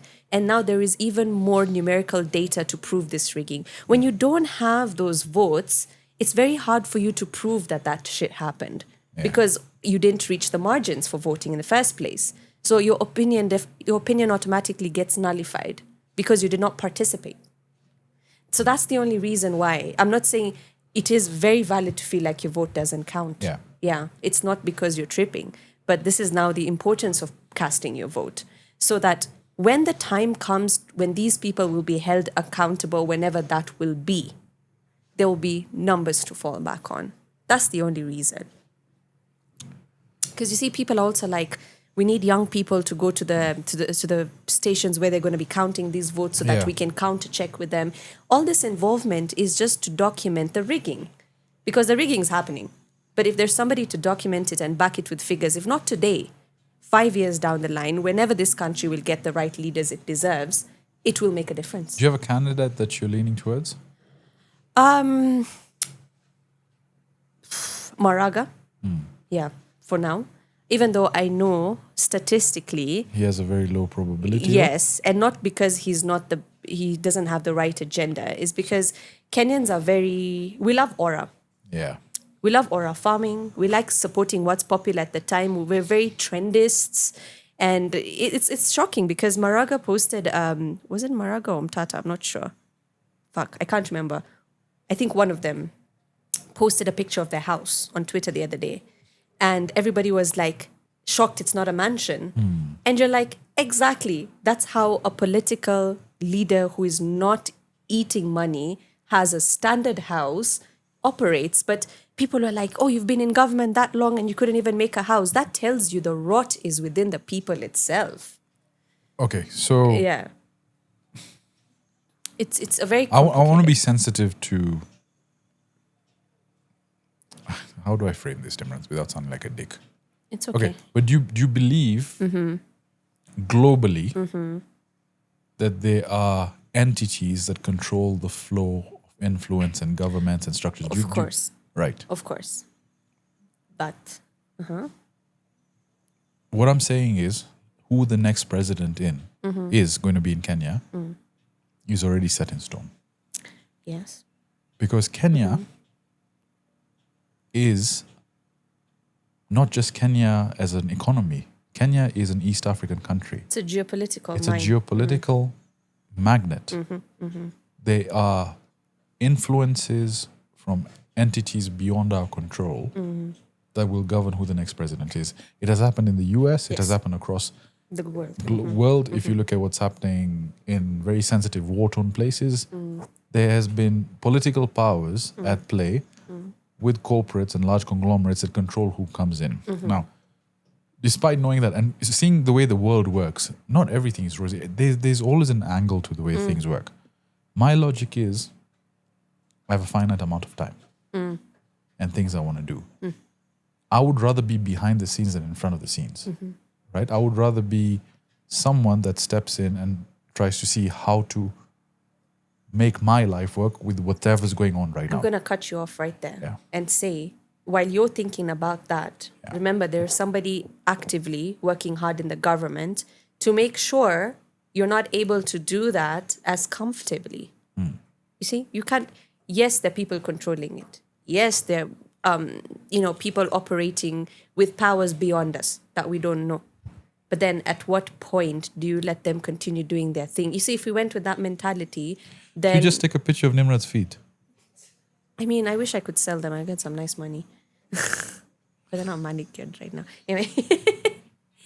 But so where was I going with this again? Sorry. So I'm so distracted. So I'm sorry. This I'm is not professional. I'm trying to trace my thoughts. My God. You remind me of the last sentence. We were talking about political influences and people in again, controlling powers. If we looked at things that way, then the countries that we're seeing where change is happening, like Bangladesh, is it Bangladesh? Bangladesh, yeah. We wouldn't see that. Because at the end of the day, man, yes, you're going to try make a living. Yes, you're going to try, you can easily say, okay, I'm just going to focus on how I can make the best out of a Yeah. bad situation. But until when? Because at some point, it's going to catch up with you in a different way that you didn't even expect. So, look, I 100% agree with what you're saying. It will catch up. Today, you will get away. Tomorrow, yes. Yeah. Maybe you will get away with it, but your kids, I think it'll take a bit of convincing for me to just go and step out and say that I want to vote. Now, Bitch, it takes 2 seconds. Look, the reason is okay. By the way, I saw a reel or a picture on Instagram that made me check out. So it's about a cat. Yeah, It's a cat. Subject change. It's a cat with a Rolex. No, it's tied to politics. Cut with a bead. So we'll put this up over here. But basically, the cat is like when you experience a little luxury and start understanding corruption. That's me right now. You ain't wrong. Every Kenyan right now is like that. What you mean? But you see who's created such a system? So I know bad governance. I exactly. So Yes. but here's the thing. I know people that never voted for Ruto in the first place before these elections. Now in the business landscape, they have been graced by Ruto's sunshine, and their financial net worth has gone through the roof. And so they're like, guys, listen, Me, whoever I'm comes set. into president, I don't just try and make tie. Don't be too close, but don't be too Why are you far. talking about Bitcoin like that? Oh, fuck. I think you might. But I mean, similar people. So in essence, you see what I mean is don't be close enough to witness the sunshine and basically get the rays on you, but don't be close enough to feel the effects of the explosion if it ever happens, to get the shrapnel hit. Try and find a middle position. Be neutral enough. Because whoever comes into place, they'll be like, Nimrat, media personality, yeah? Then it boils down to individual character. Because I didn't know how to kiss nobody's ass. If I had to kiss somebody's ass, I'd be the State House spokesperson by now. But here's the thing. Let's say Ruto comes up and he says, proverbially, kiss my ass. I ain't doing it. I'm like, okay, wait. Before we say no, what's in it for me? I don't want to know. If he says $10 million a year, I don't know. you won't take it? I don't want to take it. I want $10 million a year. This guy is selling your feet pictures online right now. I'd rather that. It's honest money. Because I'm not taking money. It's not a bribe. No, they don't do bribes A these bribe days. is a bribe. They don't do bribes. It's not called bribes. Okay, even It's called business opportunities. appreciation. Appreciation for there's no appreciation for work. It's I'm opening a TV station. I'm going to pay you. To push your narrative. No, to do your own thing. That's how businesses work these days. That's how political they buy loyalty through that. No. Again, it will now boil down to the principles of who you are as a person. And you can't force or you can't make people think the way you do. And if there are people who are going to take that money, because you also don't know where people are coming from. Now, if I have somebody who's never seen certain things in life suddenly being offered such kind of money, I would understand why they would The go appeal for is it. there, I see it. Imagine it comes from a very sad place of something called scarcity. But scarcity is just a mindset at the end of the day. And that's where your principles come in. I'm generally such a I'm a human rights activist type, sometimes. Because I'm just like, I'm not going to take money from someone who's responsible for innocent deaths. It's as simple as that. Had you maybe asked me this before the Mandamano, I'd be like, okay, yeah, it's okay. I'll take the money because you know what? We all need to win however we can. We all need the money. But then who are you as a human being? Yeah. At the end of the day, my conscience wouldn't be clear if I took blood money. It's as simple as that. And that's not the kind of life I want to live. Because if that was the case, trust me, we'd all have money right now. Think about it. If you didn't have principles governing you, you'd have money. You'd have money. Because you do all sorts of things. Yeah. Yeah. And this is why I don't judge someone selling feed pics, because that's honest money. You didn't kill somebody for this. There is no one who is going to miss out on their hospital bills being paid, Politics. Yeah. Politics is a very dirty game. It's very dirty. The only reason these politics stories have come up is because we have a podcast platform and people ask our opinion. And what the option is a running joke that we're sponsored by Ruto. That's on all our artwork. So all podcasts in Kenya, by the way, are sponsored by Ruto. They say it about every other podcast. I'm shooting from my bedroom. Which Ruto money is this, by the way? So, it's kind of crazy. but you just dive into the narrative and you take it into account. So within the podcasters, there's this narrative of, what election period is coming. What if they start doing handouts? What do you do? They will. And they will. They will. The thing is, and they've started. and how you approach it as well, you have to understand that once you take that money, there's no going back. And you have to live with that decision. Yeah. Because when you work with certain people and entities or There's sectors, no out. it's either you go to the sky or you go 6 feet down. Yeah. So Yeah. if you're comfortable taking risks, step up. So again, it boils down to personality. right? Exactly. And also, as you know, this is why they usually make a joke that podcast mics need to be expensive. Because I'm not against the craft. Do you think ours need to be expensive? I mean, After I'm even being- wondering who the fuck sold you guys mics. Just joking. Fazaar, But- we should be cancelled. Be cancelled. That's another story, by the way. But yeah, Did ever someone try and cancel you? oh no, I think cancellation is bullshit. It doesn't happen, does it?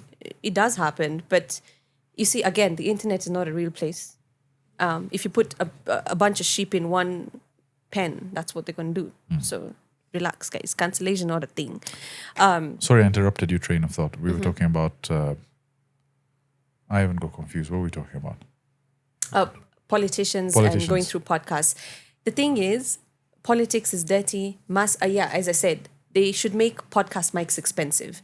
The reason why I'm saying this is because the problem with podcasts and things like this is very hard to regulate the information that's coming from it. And the fact that you own this podcast, you decide what you want to do with it, right? And if, let's say, someone like Ruto is coming to pay you, it's solely your decision. But a lot of people are getting onto microphones and speaking and are not thinking about the impact those words are having on other people. You see, just because I got money and I can buy a mic and come open a podcast and talk my shit, it doesn't matter. It doesn't mean I can talk any sorts of shit. You have to be fact checked. Especially in a country like Kenya, By the way, where that's- comprehension is such a huge problem we're facing. And not because people are dumb. It's because of the system and how technology is designed for you to consume less and not to use critical thinking. It's so layered, okay? I'm such a nerd. It's very layered. So this is where now podcasts are going to become dangerous, is because of the autonomy that podcasts have. And a lot of podcasts do not think about the implications of the things that they're saying to people. And some of us have not even, we don't even realize and actualize the kind of impact we have when we're speaking and putting this By the product way, out there. it's true because when you start off, Yeah, you sort of have no filters and you talk as you would. As Yeah. you grow yeah, and you realize a lot of people listen to you. Yes. So the other day, should I say this? Okay, I'll just say it. There was one of the podcasts I did with Kibe as a joke. I said, so he was asking me about Islam. yeah. I said, there's Sunnis and everyone else is wrong. That's funny, bro. Right? But the Muslims ain't gonna take that. So this guy messaged me. He's like, my religion is this, my religion is that. Shia with the He's like, supreme ones. bro, I respect what you're saying, but you have to be careful. So I was like, shit, okay, now I can't just say stuff like that. Because to be honest, the conversations we would have, we typically try and match what we would say offline with online. But the reality is it can't be that way, Yeah. especially given the country we're in. And you're talking to a mass market. And remember, everybody's level of understanding is very different Yes. from different people. Yeah. So even this whole idea of politicians coming onto podcasts, imagine it's the podcaster's decision. Would you host Ruto if he wanted to talk to you? Yeah. You would. Because I have a lot of questions to ask him. What would be the first one? Let's say top of your head. Why do you like killing people? Allegedly. Oh, allegedly, sorry. Yes. Media training. You Uh, see, I media even forgot my media training. Nimrat, you had to read the media handbook for us over here. Bloody hell, I did media Yeah, law after for this- 3 months for nothing. Nimrat has come to get us cancelled. I think you're going to get us cancelled in the comments. Be Guys, like, who's the guy taking By the pictures of way, our if feet? you see a Subaru next to me, please save me. I'm relying on you to tweet for me. Free Nimrat. Yeah, those blue Subarus. But Like, walai, man. I'm so scared, by the way. Like during Mandamano, I was talking a lot of shit, and I was like, yo, man. Whatever happened to those kidnappings? Did they find the guys? Some of them kidnapped themselves, Yeah. but the guys who were allegedly kidnapped. Actually kidnapped. You're not gonna. Allegedly, you know who it was. But that story has died, eh? It's not died. It's just that these people are not gonna get the repercussions. They're not gonna face anything. Imagine your dad kidnapping you. Are you gonna beat your dad? No. You know what I mean? It's the same thing. Just a broader concept. Someone with more power, more control. You have a question? What was that? No, it's just something I said under my breath. No, it's fine. This guy will get us kidnapped over here, man. Can someone hold this and film for me? Thanks. Nimrat, but so as we start winding things out, tell me now. You want ankle down or like Top up. Get all the angles. You know, we've been identified as a sexist and misogynist podcast. You're not helping. Nimrat? Do you think we're sexist and misogynist? I haven't spent enough time, but probably. I don't know. I was kind of thinking. I think y'all are scared of me. I think that's why you haven't started your bullshit. We've been talking about dick sizes and ankles and feet. I do photos of you.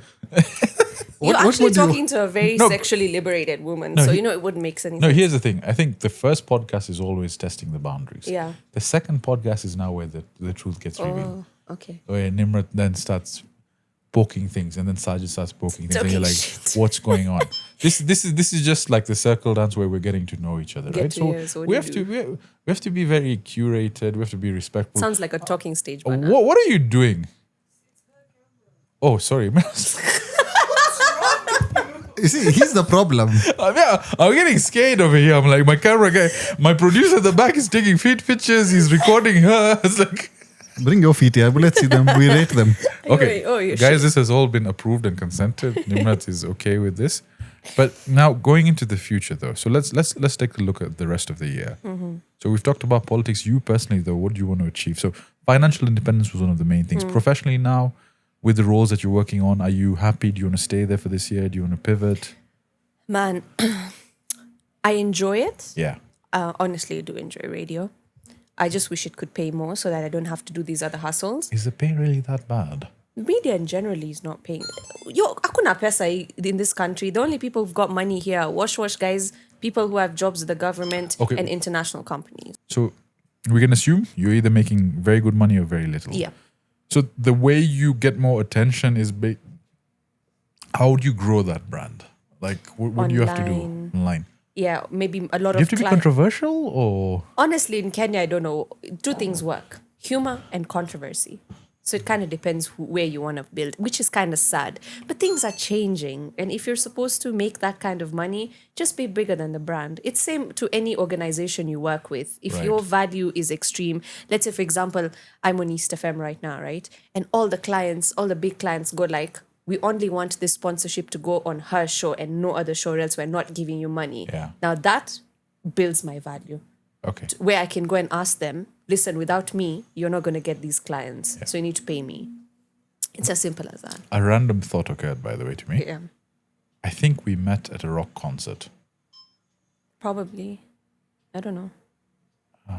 I would be at a rock concert. I'm not because sure of if my I should ex. say this, but I think your boyfriend was a. Oh yeah, my ex-boyfriend. Can we put that in? It's Yeah, fine. it's fine. Just can't get over some of the things I have said. No, it's fine. So, okay. I think the money thing is a bit shocking because I thought there was a lot more investment in advertising, in media, in this. So for podcasts, that gives very, very little hope. Maybe no, because it gives you a lot more hope. You know why? But It's Nimrat- because with radio, every 3 to 6 months is when you get how many people are listening to you, right? And yeah. a lot of people and advertisers right now don't believe so much in radio advertising because they're not seeing their numbers in real time, just the same way. And this is why a lot of corporates are moving towards influencers on social media because you see the because the direct numbers return. are instant, the ROI is instant, and that's why I think podcasting is the best place to advertise because there's so many ways you can advertise. You know, people think an advertisement needs to be something that you, let's say for the example, this podcast, we'll cut it and then in the middle put like a 10-second ad. But it's so different now with technology. You could have little banners. You could have a Yes. jingle that starts the podcast that's sponsored by Safaricom. You get? Interesting. And then this jingle becomes, I'm telling you, pay for me this consultancy. I'm giving you guys free ideas. I might as well do that Might as because well. Because I can show you how to sell because advertising is also changing. And in Kenya, they think quite one-track mind with So could you give us maybe advertising. some tips before we Pay me. before we pay you? Like I said. how would you aside like monetization of this branding? Do you think with merch you can make money here? Honestly, let's first start with the core of what you're selling. Yeah. You see, how you advertise a clothing brand on a podcast won't be the same way you advertise an FMCG brand. Correct. Yeah, it just depends on what's your creative vision. And a lot of people, advertisers themselves, clients, they themselves don't know what they want. A lot of the times they want conversion, but nobody knows about their brand. So when you tell them, let's run an awareness campaign, them, they don't care. They want footfall. I'm like, you're not going to get a conversion if you don't even have awareness in the first place. So what is the brand looking for? That's why I said for something like Safaricom, they don't need awareness. What do they need? They need top of mind resonance. That's why I would give them a jingle, because jingles are catchy and you're going to remember it and it'll just be annoyingly in your mind. So let's say the coffee pump started with, oh, pump the coffee, ingiza bundles, some shit like that. You know what I mean? And then like, pump the coffee, Safaricom coffee. it's a Safaricom coffee. Hey, Wake up bundle stream for free for 1 hour. You get my point? Like have a little jingle coming in the middle. Chopping bundles. Like whatever.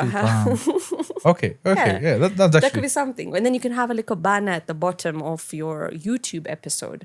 Your audio can be sponsored in the middle of the thing. You can just drop a meme that Safaricom created. But this is now things designed for audio in mind. Also, there's this whole thing people are doing is bulk creating content and sharing it to cross-platform sharing, basically. Is there an app, by the way, that does that? Because I'm manually posting on Instagram or TikTok. Yeah, you can obviously schedule your thing with Meta Suits.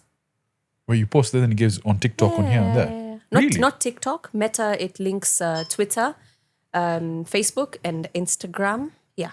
TikTok I found weird because the conversion doesn't apply. You'll get 1 million views on a reel. It won't translate directly to YouTube. Yeah, it doesn't. It's horrible. Because Instagram a bit more. Again, that's what I said. Cross-platform doesn't always work. You always, as a strategist, you have to think about different ways you're reaching people and how you're going to make these conversions happen. Because, for example, what you put on TikTok, if you want conversions to your YouTube, you need to give them a reason why to go and click that link. If you're not giving people a reason why, forget about it. Is Snapchat useful?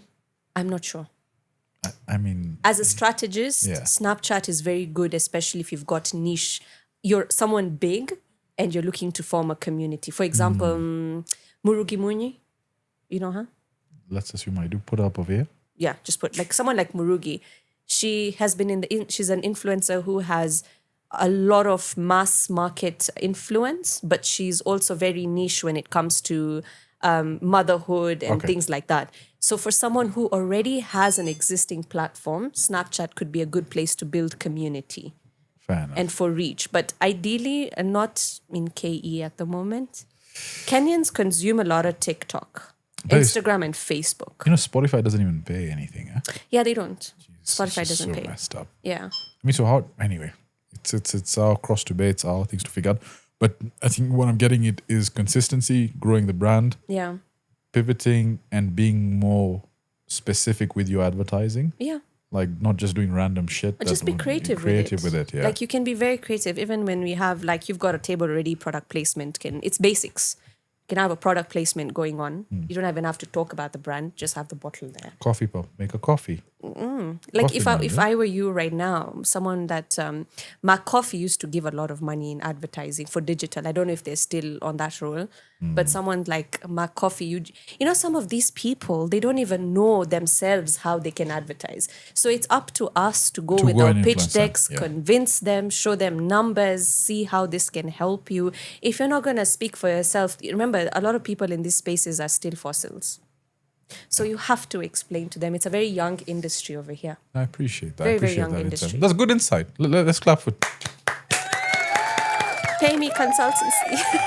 Yeah, we put Nimrat's M-Pesa number as well in the description, guys. Send it. Nimrat, thank you so much. Thank you. Oh shit, we're done? That was so quick. That was quick? How long was that? Oh fuck, I didn't even realize. Listen, may I clear the whole SD cards? We got like 4 hours more if you guys want to go. May I knew this would go and may I empty those things. How long have you been going? An hour, 5 minutes only. Fuck off. 2 hours, 5 minutes. 2 hours? 2 hours? 5 minutes, yeah. No, that's a lot. Time That's really flew. dope. That's dope. We can yap, so man. hopefully, like, this is one of many. You're most welcome on the Coffee Pump Show ever. Call me. Is there anything you want to talk about? Is anyone... Oh, you want me to throw shit? No. If there's anything you wanted to say specifically that we haven't covered, we can touch base on it before we close. No, I think we're okay. We're good, Since it was the first episode. Awesome. When you have people cancelling on you, you can just call me.